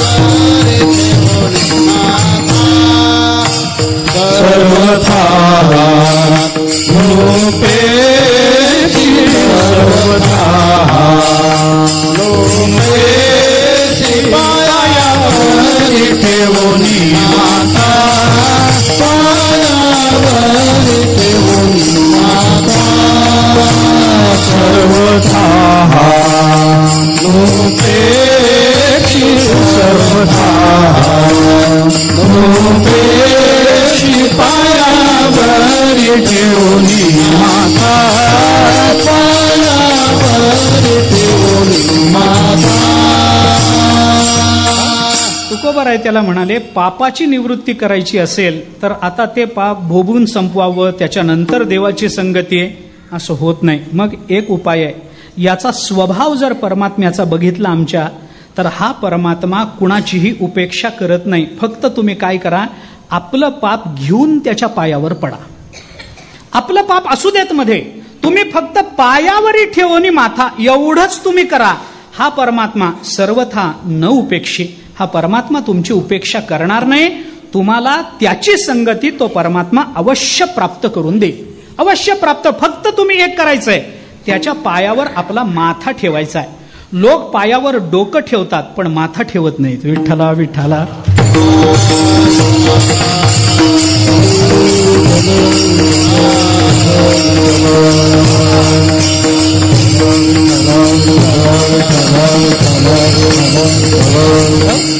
कारण रामावतार आपण पहा किंवा कृष्ण अवतार आपण पहा, पांडुरंगाच्या रूपामध्ये भगवान श्रीकृष्ण येऊन उभे राहिले. दोन्हीकडे आपल्याला त्याला फक्त पाया पडण्यानं सगळं मिळतं, अशीच प्रमाण प्राप्त होतात. मग तो कोणी असो. अपिचेदसी पापेभ्या सर्वेभ्या पापकृत्तमः. भगवान बोलतातच की नाही, तुझ्या ठिकाणी सगळी पाप असू देत. अरे अपिचेत सुदुराचारो भजते माम अनन्य भाग अनन्यत्वानं. त्याच्याच पायावर डोकं ठेवणं, माथा ठेवणं एवढंच जर जमत असेल आपल्याला, चिंता करण्याचं कारण नाही ना. तो परमात्मा आपली उपेक्षा करणारच नाही.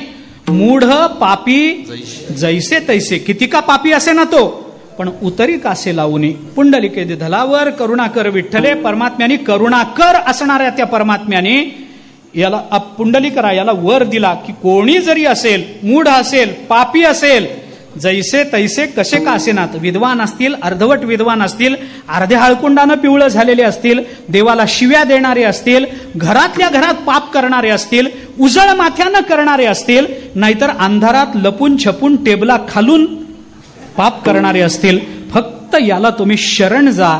हा परमात्मा सर्वांना पहिलं तीराला पोचवल्याशिवाय राहणार नाही. असा शब्द या अवतारात आहे. रामावतारामध्ये तर रामचंद्र प्रभूंनी जाहीर सगळ्यांना सांगितलंय, सकृदेव प्रपन्नाय तवास्मी तिचे याचते अभयम सर्व भूतेभ्यो ददाम्येतत् व्रतम मम. रामचंद्र प्रभू बोलतात रामावतारामध्ये, सकृदेव प्रपन्नाय तवा, माझ्याकडे काही नाही तुम्हाला. अहो फक्त तुम्ही किती पापी असा, कसेही असा, काही करा, फक्त मला तुमच्याशिवाय मला कोणीही नाही असं म्हणून मला शरण या.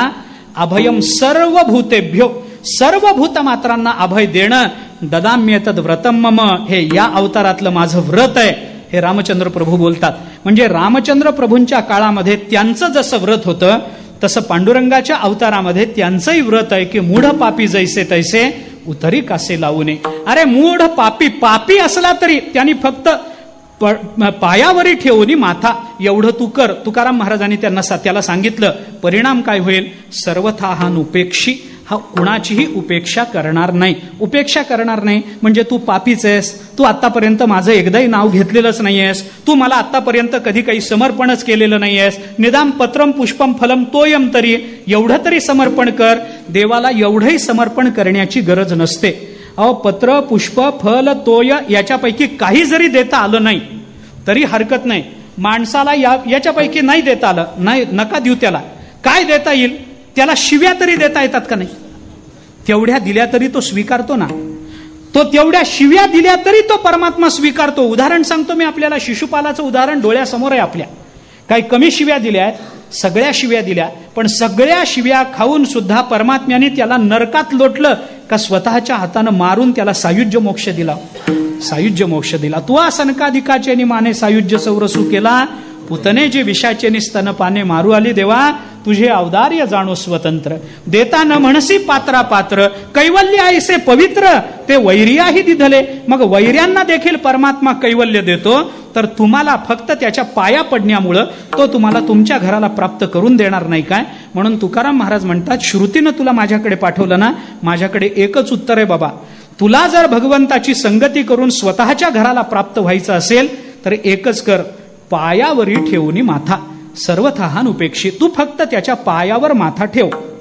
त्याच्यामध्ये सायुज्य संबंध आला, त्याच्यामध्ये सख्यत्व आलं, त्याच्यामध्ये सादेश्य संबंध आला, त्याच्यामध्ये साजात्य संबंध आला. आणि एवढं होऊनही जर संगती प्राप्त होत नसेल तर देवानी आपली संगती करावी एवढाच उद्देश डोळ्यासमोर ठेवून त्याच्या पायावर मस्तक ठेवलं की तो परमात्मा आपल्याला संगतीत घेतो आणि आपल्याला आपल्या घराला प्राप्त करून देतो. विठोबा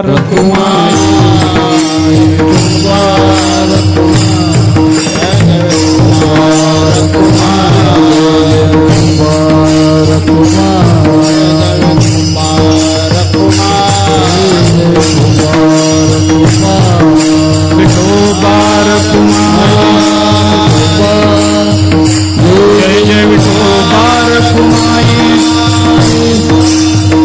जय जय विठोबार कुमाई, जय जय विठोबार कुमाई, जय जय विठोबार कुमाई,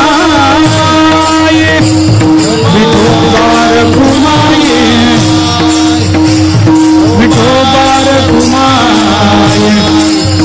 जय जय विठोबार कुमाई, जय जय विठोबार कुमाई, जय जय विठोबार कुमाई. बोला पुंडलिक वरदा हरी विठ्ठल श्री ज्ञानदेव विठोबार कुमाई, विठोबार कुमाई, जय जय विठोबार कुमाई, जय जय विठोबार कुमाई.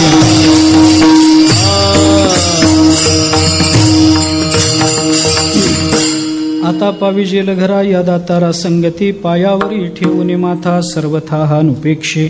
तुकाराम महाराजांनी आपल्याला सांगितलं की बाबा परमात्म्याची संगती करायची असेल तर त्याच्याकरता आधी इतके संबंध जोडावे लागतील तर संगती होते. कुणाशीही संगती विनाकारण होत नसते. वारकरी सुद्धा दुसऱ्या वारकऱ्याची संगती करत असताना तो किती वर्ष वारी करतोय ही चौकशी करूनच संबंध ठेवतो. नाहीतर त्याची कालच सुरू झालेली असली याची 50 वर्षाची असली तर तो म्हणतो थोडा मोठा होऊन मग माझ्या संगतीत ये. आत्ता तर पहिली वारी आहे, अजून काहीच माहीत नाही तुला. म्हणजे संगती होण्याकरता काहीतरी पूर्वपीठिका असावी लागते. वेदांताच्या दृष्टीने संगती होण्याकरता या 4 गोष्टी आपल्याला मानाव्या लागतात, ज्याचा विचार आपण आता करून आलो. साजात्य संबंध माना, सख्यत्व संबंध माना, एकदेशित्व सादेश्य संबंध माना, सायुज्य संबंध माना, तर आपल्याला संगती स्वीकारता येते. एवढे संबंध मानू नये. जर पाप आडवं आलं असेल तर त्या पापाच्या निवारणाकरता भगवंताच्या चरणावर मस्तक ठेवणं हा उपाय केला तर परमात्मा आपल्याला संगती देतो. आणि त्यांनी संगती दिली की मग काय होतं, तुकाराम महाराज मग विश्वास प्रकट करतात. आता पाविजेल घरा म्हणजे देवाच्या चरणावर मस्तक ठेवून आपल्या सर्व पापाची निवृत्ती करून परमात्म्याच्या संगतीमध्ये प्रतिबंध म्हणून जे जे उभे आहेत त्या सर्वाची निवृत्ती करून झाली. आता पाविजेल घरा. आता म्हणण्यामध्ये एवढं मागचं सगळं आपल्याला घ्यावं लागतं. आता पाविजेल घरा. आता म्हणजे कधी? एवढे सगळे संबंध मानून जर पाप आडवं येत असेल तर त्या पापाच्या निवारणाकरता देवाच्या चरणावर माथा टेकवायचा आणि मग आता पाविजेल घरा. मग आपल्याला आता आपल्या घराला प्राप्त होता येईल. आता पाविजेल घरा असं जेव्हा तुकाराम महाराज म्हणतात तेव्हा पाविजेल घरा या शब्दाचा अर्थ काय करायचा याचाही थोडासा विचार करावा लागेल. विठ्ठला विठ्ठला विठ्ठला विठ्ठला विठ्ठला विठ्ठला चला चला चला.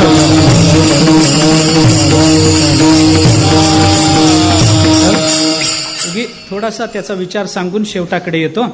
आता पाविजेल घरा म्हणजे कोणत्या घरा? कोणत्या घरा? माणसाला काही 1760 घरं आहेत काय? एक घर बांधता बांधता आयुष्य संपतं. माणसाचं स्वप्न असतं माझं एक तरी घर असावं, एक तरी स्वतःच्या मालकीचं एक तरी घर असावं. पण बिचाऱ्याला स्वतःच्या मालकीचं एकही घर आयुष्यात बांधता येत नाही. जरी त्याच्या नावानं 4 घरं असली तरी त्याचं स्वतःचं एकही नसतं. मुलं वाटच बघत असतात कधी आपलं नाव लागेल, त्याच्या नावाच्या पुढं त्यांनी जावं आपलं नाव लागावं. नाही, चालत नाही तसं. मग कोणत्या घराचा विचार तुकाराम महाराज बोलून दाखवतात?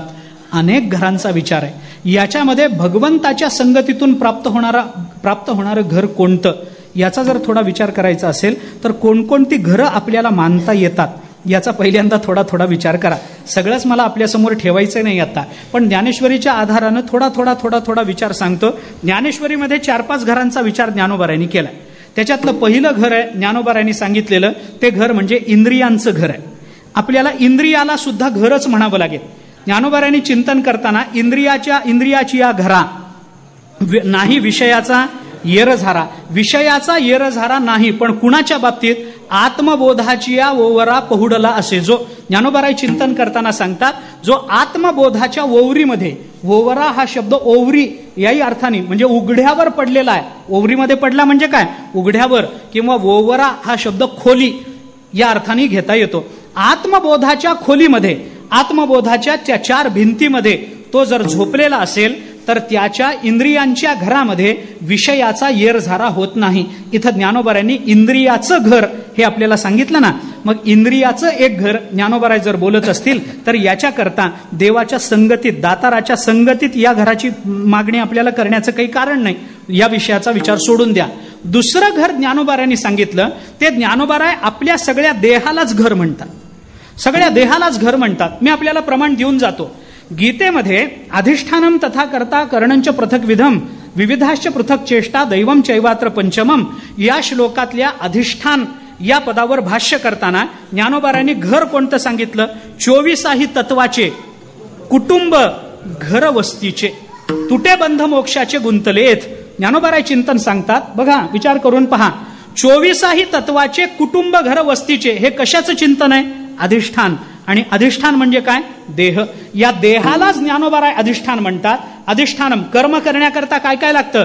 अधिष्ठान लागतं, म्हणजे देह लागतो. करता येणे नामे बोली जे जीव तो लागतो. करण म्हणजे इंद्रिय लागतात. इंद्रियाकडून घडणाऱ्या काही चेष्टा लागतात. आणि त्या इंद्रियाच्या अधिष्ठात्री देवता म्हणून दैवम चैवात्र पंचमम या 5 गोष्टी एकत्रित आल्याशिवाय माणसाकडून कर्म घडत नाही. मग या कर्माकरता सगळ्यात पहिलं काय लागतं? देह लागतं. आणि हा देह हेच घर आहे. कशाचं घर आहे? 24 तत्वाचे कुटुंब घर वस्तीचे. 24 तत्व जोपर्यंत इथं एकत्रित येत नाहीत तोपर्यंत याला घर म्हटलं जात नाही. विठ्ठला विठ्ठला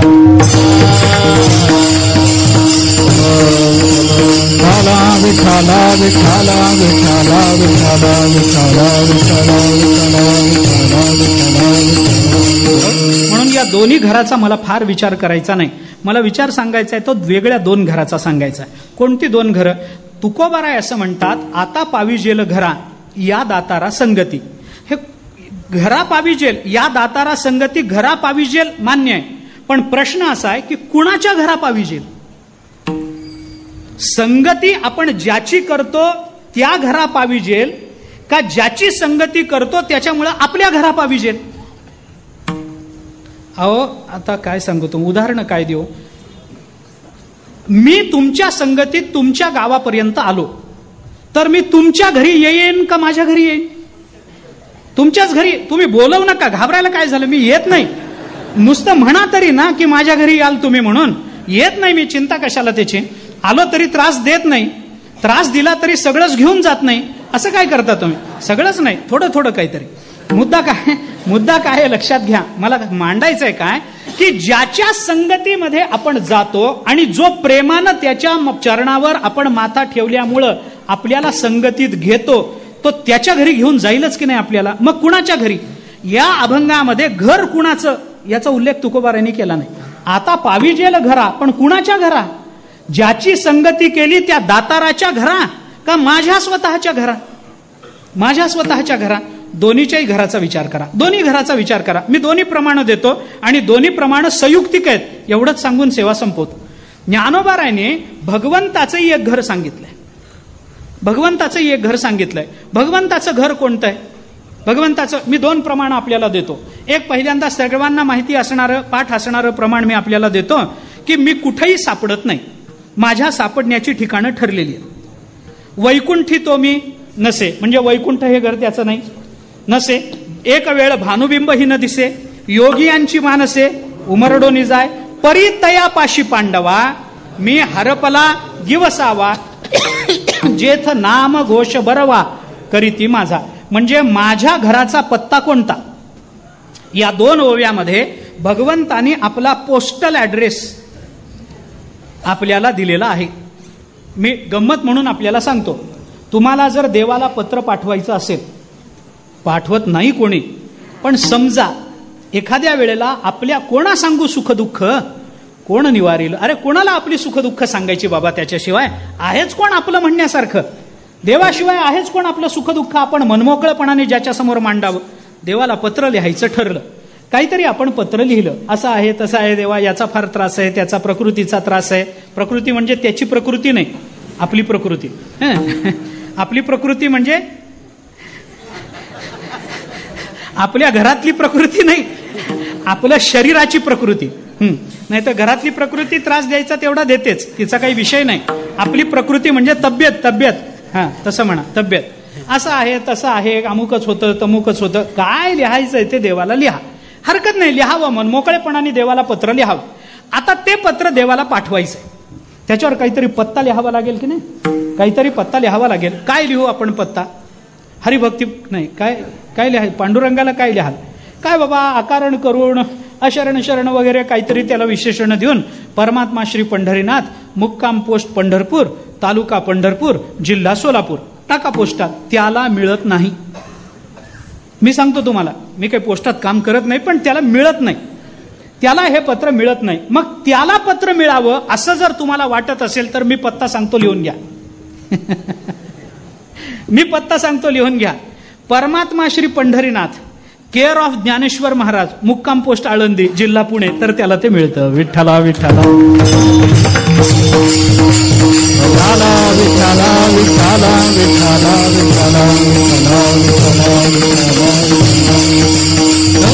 मग त्याचं घर कोणतं? भगवत भक्ताचं घर, ते त्याचं घर. एक दुसरं प्रमाण मी आपल्याला देतो. ऐसे जे मतपर उपासिती निरंतर ध्यान मिशे घर माझे झाले. ज्ञानोबा बोलतात, माझे झाले कोणते? ध्यान मिशे झाले. पण कोण?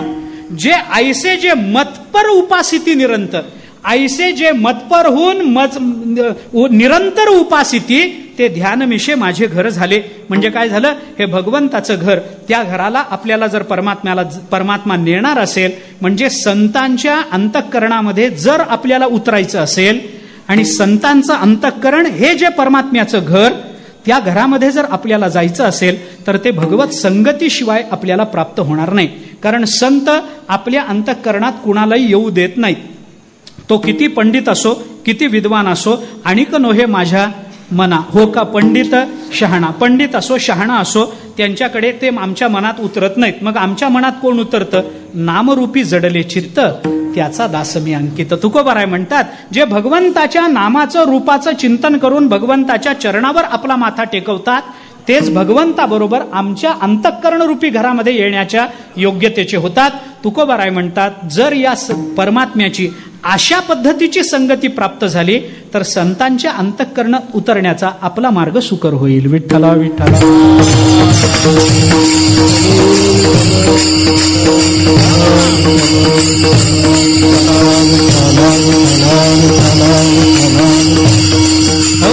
आता दुसरा विचार आपल्याला, जर निर्गुणाच्या संबंधानं किंवा त्याचं घर झालं, आता आपल्याच घराला आपल्याला प्राप्त व्हायचं असेल तर त्याच्याकरता काय? ठीक आहे, देवाच्या संगतीमध्ये गेल्यानंतर आता पाविजेल घरा. कुणाच्या? देवाच्या घरा आता पाविजेल, मान्य आहे. देवाचं घर कोणतं याचा विचार अजूनही सांगता येईल आपल्याला, संपला विषय. पुन्हा तिथंच यावं लागणार आहे म्हणून प्रमाणांतरात काही फार आता मी अडकत नाही. आता विचार असा आहे, आपल्याच घराला आपल्याला प्राप्त व्हायचंय, आपल्याच घराला प्राप्त व्हायचंय. आता आपल्या देवाच्या संगतीत गेल्यामुळे कुणाचं घर? अरे माझंच घर. पण ज्या घरातून मी विस्थापित झालेलो आहे, ज्या घराचा मला बोधच नाही, ज्या घराच्या शोधार्थ माझं आतापर्यंत जीवन संपलेलं आहे,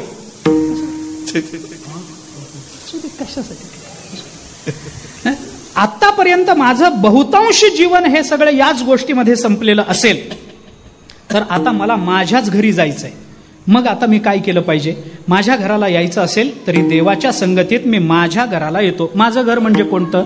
ज्ञानोबारांनी 15व्या अध्यायामध्ये त्याचा खुलासा करताना, आगापै पंडुकुमरा येता स्वरूपाची या घरा करीत असे आडवारा विश्वाभास. जो विश्वाभास हा आपल्याला प्रतिबंध करणारच आहे, पण विश्वाभासाची निवृत्ती जर याच्या संगतीत होणार असेल तर मी कुठं प्राप्त होईन?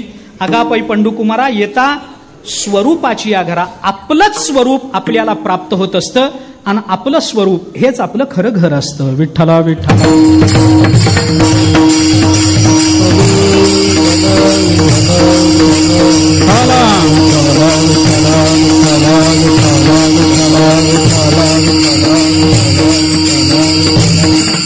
आपल्याच घरातून बऱ्याच वेळेला आपण विस्थापित होतो, बऱ्याच वेळेला आपल्याच कर्मानं होतो, बऱ्याच वेळेला अविद्या तर मुख्यच कारण आहे, त्याचं अज्ञान तर मुख्यच कारण आहे.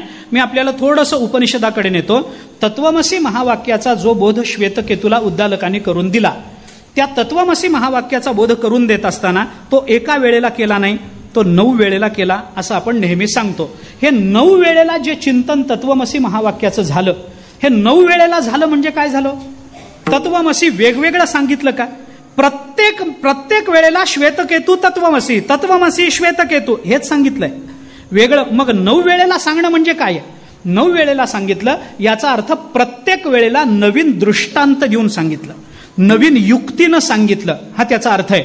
आणि त्याच्याकरता 9 कोणकोणते दृष्टांत दिले, 8-9 कोणकोणते दृष्टांत दिले याचा विचार आपल्याला उपनिषदामध्ये पाहता येतो. मला ते सगळं सांगायचं नाही. त्याच्यातला जो 7वा दृष्टांत दिला तो मला याच्याकरता उपयुक्त आहे म्हणून मी आपल्या समोर ठेवतो. 7वा दृष्टांत देताना उद्दालकाने श्वेतकेतूला असं सांगितलं, श्वेतकेतूला 6 वेळेला समजावून सांगितलं, श्वेतकेतू तत्वमसी. श्वेतकेतू प्रत्येक वेळेला म्हणाला मला कळायला लागले थोडं थोडं, पण अजून पूर्णार्थानं कळलं नाही, म्हणून अजून एकदा सांगा, अजून एकदा सांगा, अजून एकदा सांगा. असं करत करत 7व्या वेळेला जेव्हा श्वेतकेतूने सांगितलं की बाबा मला अजून हे कळत नाहीये, पुन्हा एकदा जरा नव्यानं सांगा ना, वेगळं अजून काहीतरी समजावून सांगा, तेव्हा श्वेतकेतूला उद्दालक असं म्हणाले की श्वेतकेतू काय झालं म्हणे, एक माणूस होता, चांगला सधन होता, पण सधन असूनही सज्जन होता. सधनता आणि सज्जनता एका केंद्रात राहीलच याची शाश्वती नसते ना जगामध्ये, शाश्वती नसते. तो सधनही होता, सज्जनही होता. काय झालं की त्याची सधनता गावाला सगळ्याला माहिती असल्यामुळे एके दिवशी त्याच्या घरी रात्री चोर आले. चोराने काय केलं, त्याच्या घरातलं सगळं धन चोरून घेतलं, चोरून त्याचं गाठोडं वगैरे बांधलं, भरपूर धन त्यांना मिळालं. आता ते धन घेऊन निघून जायचं, एवढ्यात त्या सज्जनाला जाग आली. त्याने डोळे उघडून पाहिलं आणि त्याला कळलं की कोणते चोर आपल्या घरी चोरी करतायत. त्याचे चेहरे, त्या चोरांचे चेहरे त्या सज्जनाने पाहिले. पाहिल्यानंतर त्यांनी आपल्याला पाहिलं, हे चोरांनी पाहिलं. आता यांनी आपल्याला बघितलंय, यांनी जर राजाकडे वगैरे जाऊन तक्रार केली तर राजा आपल्याला पकडेल त्याच्या सांगण्यावरून, आणि मग आपल्याला तुरुंगात पडावं लागेल, फाशी जावं लागेल, हत्तीच्या पायाखाली देईल राजा. मग काय करावं? आता यांनी आपल्याला पाहिलंय ना, म्हणून त्या चोरांनी काय केलं, त्या श्रीमंत सज्जन ग्रहस्थाला पकडलं, त्याचे डोळे बांधले आणि आपल्या बरोबर घेऊन गेले. आपण कुठल्या दिशेनं चाललो आहोत, कुठे चाललो आहोत, काय चाललो आहोत, आपल्या बरोबर कोण आहे, त्याला काही कळेना त्या सज्जन ग्रहस्थाला. हे उपनिषदात आलेलं वर्णन मी करतोय, थोडं फुलवतो त्याला, एवढंच आहे. झालं, त्याचे डोळे बांधले, त्याला घेऊन गेले आणि जाताना एका अतिशय निबिड अशा अरण्यामध्ये संध्याकाळच्या वेळेला त्याच्या डोळे बांधलेल्या अवस्थेमध्ये त्याला सोडून दिलं आणि कुठल्या तरी दिशेनं निघून गेले. हात बांधलेले, डोळे बांधलेले, त्याच्यामुळे हाताने त्याला डोळे सोडता येईना, हातही बांधलेले, आणि त्याला तिथं सोडून दिलं. सोडून दिल्यानंतर आता संध्याकाळची वेळ, निबिड अरण्य, चोर सगळे आपापल्या त्यांच्या मार्गाने निघून गेले. तो एकटा बिचारा तिथं पडला. मग आता काय करावं? थोडा वेळ त्याने आरडाओरडा केला, कुणी आहे का, मला सोडवाल का, कुणी माझ्या जवळ येईल का? कोणी आलं नाही. पुष्कळ वेळ त्यांनी प्रतीक्षा केली, सगळी रात्र याच्यामध्ये गेली. आणि दुसऱ्या दिवशी सकाळी त्याला लक्षात आलं की आता थोडं उजाडल्यासारखं वाटतं आहे, काहीतरी इथं हालचाल सुरू झाल्यासारखी वाटते आहे. तेव्हा त्याने पुन्हा एकदा आरडाओरडा करायला सुरुवात केली की अहो माझे हात बांधलेत, माझे डोळे बांधलेत, मी कोणत्या देशात आलोय मला माहिती नाहीये, मला आठवत नाहीये, मला माझ्या घरी परत जायचंय, मला माझ्या देशाला परत जायचंय, कुणी असेल तर कृपा करून माझे हात सोडाल काय, माझे डोळे कुणी सोडाल काय, असं म्हणून तो इकडं तिकडं चौकशी करत आरडाओरडा करत चाललेला असताना एक दयार्द्र अंतःकरणाचा एक साधू पुरुष त्या रस्त्याने जाताना त्यांनी ते ऐकलं. आणि ऐकल्यानंतर तो त्याच्या जवळ गेला, त्याचे हात सोडले, त्याचे डोळे सोडले आणि त्याला विचारलं काय झालं. मग त्यांनी सगळा इतिहास सांगितला, असं असं झालं, तसं तसं झालं. मग चोरांनी मला बांधून सोडलं, मी कुठल्या देशात आहे मला माहिती नाही, मी कुठे आहे. मग त्या सज्जनांनी सांगितलं तू या देशामध्ये आहेस, आता या अरण्यात आहेस, म्हणजे या देशात आहेस.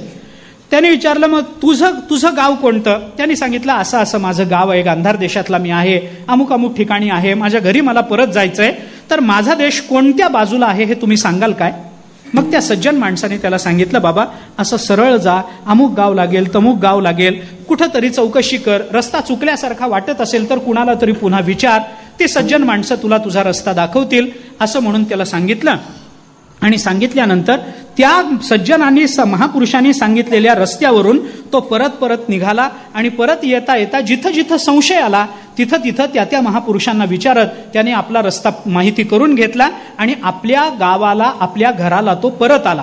हे सांगून झाल्यानंतर उद्दालकाने श्वेतकेतूला असं सांगितलं, श्वेतकेतू, हे त्या सज्जनाच्या बाबतीत हे जसं झालं तसंच आपल्या सगळ्यांच्या बाबतीत होत असतं. तसंच आपल्या सगळ्यांच्या बाबतीत होतं. आपल्या बाबतीत काय होतं, हे कामक्रोधाधिक जे चोर आहेत ना, ते कधी आपल्या जीवनात प्रविष्ट होतील सांगता येत नाही. आणि कामक्रोध आपल्याला त्रास द्यायला लागले असं जेव्हा आपल्याला कळतं आणि त्या कामक्रोधांच्या निवृत्तीचा आपण प्रयत्न करतो, त्यावेळेला ते कामक्रोध अधिक प्रबल होतात आणि काम आणि क्रोध याच्यानेच आपल्याला ते अंध करतात आणि कुठल्या तरी अज्ञानामध्ये अशा पद्धतीने आणून विजनवासामध्ये आपल्याला टाकून देतात. मग आपण पुष्कळ आरडाओरडा करतो, मला याच्यातून बाहेर पडायचंय, काय करू, ज्ञानेश्वरी वाचू का, गाथा वाचू का, अमुक करू का, प्रदक्षिणा करू का, तीर्थयात्रा करू का, आणखीन काही करू का, चातुर्मास करू. आम्ही पुष्कळ आरडाओरडा करतो, पण एखादा महापुरुष असतो तो तिथं तो आरडाओरडा ऐकून येतो. ते महात्मे, ते संत महात्मे ज्ञानेश्वरीच्या रूपानं, गाथ्याच्या रूपानं आपल्या जीवनात येतात आणि आपले हात सोडतात, आपले डोळे सोडतात आणि आपल्याला सांगतात की बाबा, कामयेश, क्रोधयेश, रजोगुण समुद्भव महाशनो महापापमा विद्येनम इह वैरिणम, हे आपले वैरी आहेत असं लक्षात घे. मग आपण त्यांना विचारतो, अहो मी कोणत्या देशात आहे? मग त्यांनी ते आपल्याला विचारतात की बाबा तू अमक्या अमक्या देशात आहेस, इथं आलास कसा? मग आपण त्यांना सांगतो, देशवेश नवे माझा सहज, देशवेश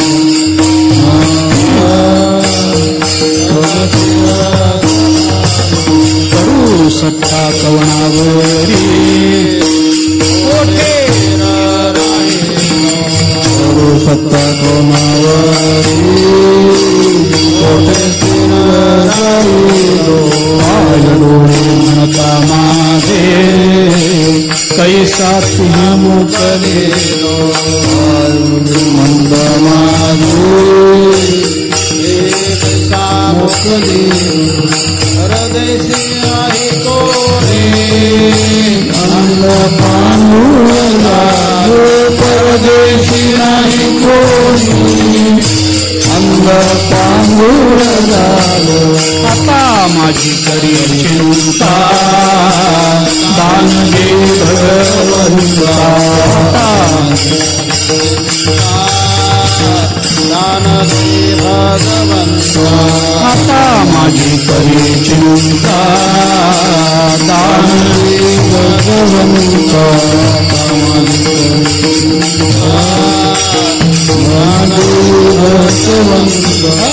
उद्दालक श्वेतकेतूला बोलताना हेच सांगतात की अशा पद्धतीनं अज्ञानाच्या अंधकारामध्ये, अरण्यामध्ये, संसाराच्या अरण्यामध्ये रस्ता चुकलेला हा जो जीव असतो त्याला संत महात्मे बरोबर आपल्या घराचा रस्ता दाखवतात आणि तो रस्ता दाखवणं, तो रस्ता जिथं संपतो श्वेतकेतू, तेच आपलं घर असतं.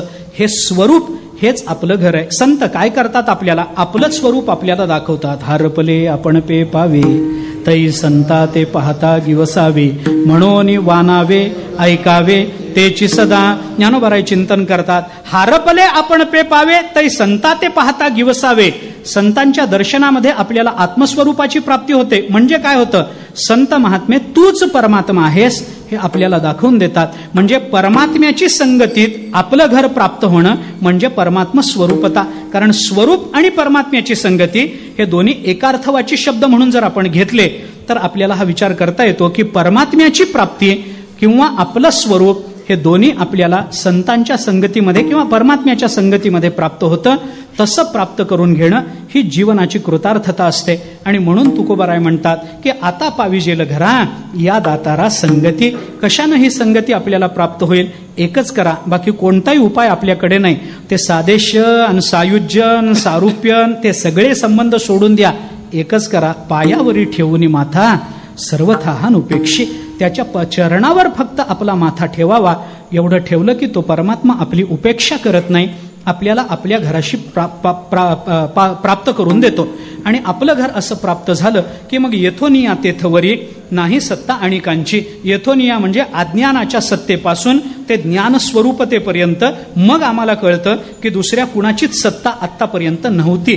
जसं स्वप्नातून जाग झालेल्या पुरुषाला कधीही स्वप्न पदार्थ खरा नव्हता हे जागृतीत आल्यानंतर कळतं, त्यावेळेला जागृतीतून व्यावहारिक सत्तेतून पारमार्थिक सत्तेवर गेल्यानंतर व्यावहारिक सत्तेवर सुद्धा परमात्म्याचीच सत्ता होती हे तेव्हा कळतं. म्हणून येथोनी तेथवरी म्हणजे अज्ञान दशेपासून ज्ञानस्वरूपतेपर्यंत असा अर्थ करायला हरकत नाही. किंवा आणखीनही काही त्याचे अर्थ आपल्याला लावता येतात. आता सगळेच अर्थ सांगायला आपल्याला सवड नाही, वेळ आपली संपली, म्हणून थोडक्यात विचार सांगायचा झाला तर येथोनी तेथवरी कुणाची सत्ता आता राहिलेली नाही. मग हे करणं कुणाच्या बाबतीत शक्य आहे? तुम्ही देवाची संगती करा म्हणता, पण देव हा शब्द संगती करण्याचा वाचक नाही ना. दिव या धातूपासून देव शब्द जर उत्पन्न होत असेल तर तिथं निर्गुण निराकारिता, त्याची संगती करायची कशी? ती संगती मानायची कशी? कारण परमात्मा स्वरूपाला स्वभिन्न दुसरं काही नाहीच आहे, तर अभिन्नतेत संगती होईल कशी? तुकोबाराय म्हणतात मग ती संगती त्या देवाची संगती म्हणजे दुसऱ्या कुणाची संगती नाही. तुका म्हणे चक्रपाणी शिरोमणी बळियांचा, जो बळियांचा शिरोमणी चक्रपाणी आहे त्याची संगती आपण करा. म्हणजे सगुण साकाराची संगती करून निर्गुण निराकाराचा बोध प्राप्त करून घेणं. म्हणून चक्रपाणी शिरोमणी बळियांचा असं म्हणण्यामध्ये जर सगुण साकाराचा संबंध, ती संगती आपण स्वीकारली तर या दातारा संगती, तिथला संगती शब्द स्वरूपाचा वाचक घ्यायला हरकत नाही. अशा स्वरूपाला आपल्याला प्राप्त होता येतं आणि त्या परमात्म्याच्या संगतीत जर जीवनाची कृतार्थता होत असेल तर ती संगती आपल्याला करता आली पाहिजे. आता ती संगती देहदृष्टीनं, विचारदृष्टीनं, चिंतनदृष्टीनं अशा वेगवेगळ्या पद्धतीनं आपल्याला करता येऊ शकते. त्याच्यातल्या कोणत्या का पद्धतीनं असे ना, पण ती संगती घडली पाहिजे एवढंच खरंय. वैकुंठवासी गुरुजी असं म्हणत असत, रंगनाथ गुरुजी असं म्हणत असत की माणसाने चिखलात लोळावं, माणसाने शीर्षासन करावं, डोक्यावर चालावं, भीक मागावी, फाटके कपडे घालावेत, पण परमार्थ केल्याशिवाय राहू नये. बाकी काही करावं, त्यांनी काही करावं, भीक मागावी, गरज पडली असेल तर मागावी, घाणीत लोळावं लागलं लोळावं. एखाद्याने सांगितलं तुला ब्रह्मदर्शन करून देतो, माझ्या घरचं एवढं काम करून द्यावं, त्याने सांगेल ते करावं, त्याची थुंकी झेलावी, पण परमार्थ केल्याशिवाय माणसाने आपलं जीवन संपवू नये. तसं कोणती संगती करायची ती संगती आपण करा. वैचारिक करा, दैहिक करा, कोणत्याही अर्थाने मानसिक करा, बौद्धिक करा. जी संगती देवाबरोबर करता येईल ती करण्याचा उपदेश तुकोबाराय करतात. पण आपल्या घराला आपण प्राप्त झालं पाहिजे हा उद्देश मात्र डोळ्यासमोर असला पाहिजे. ज्ञानेश्वर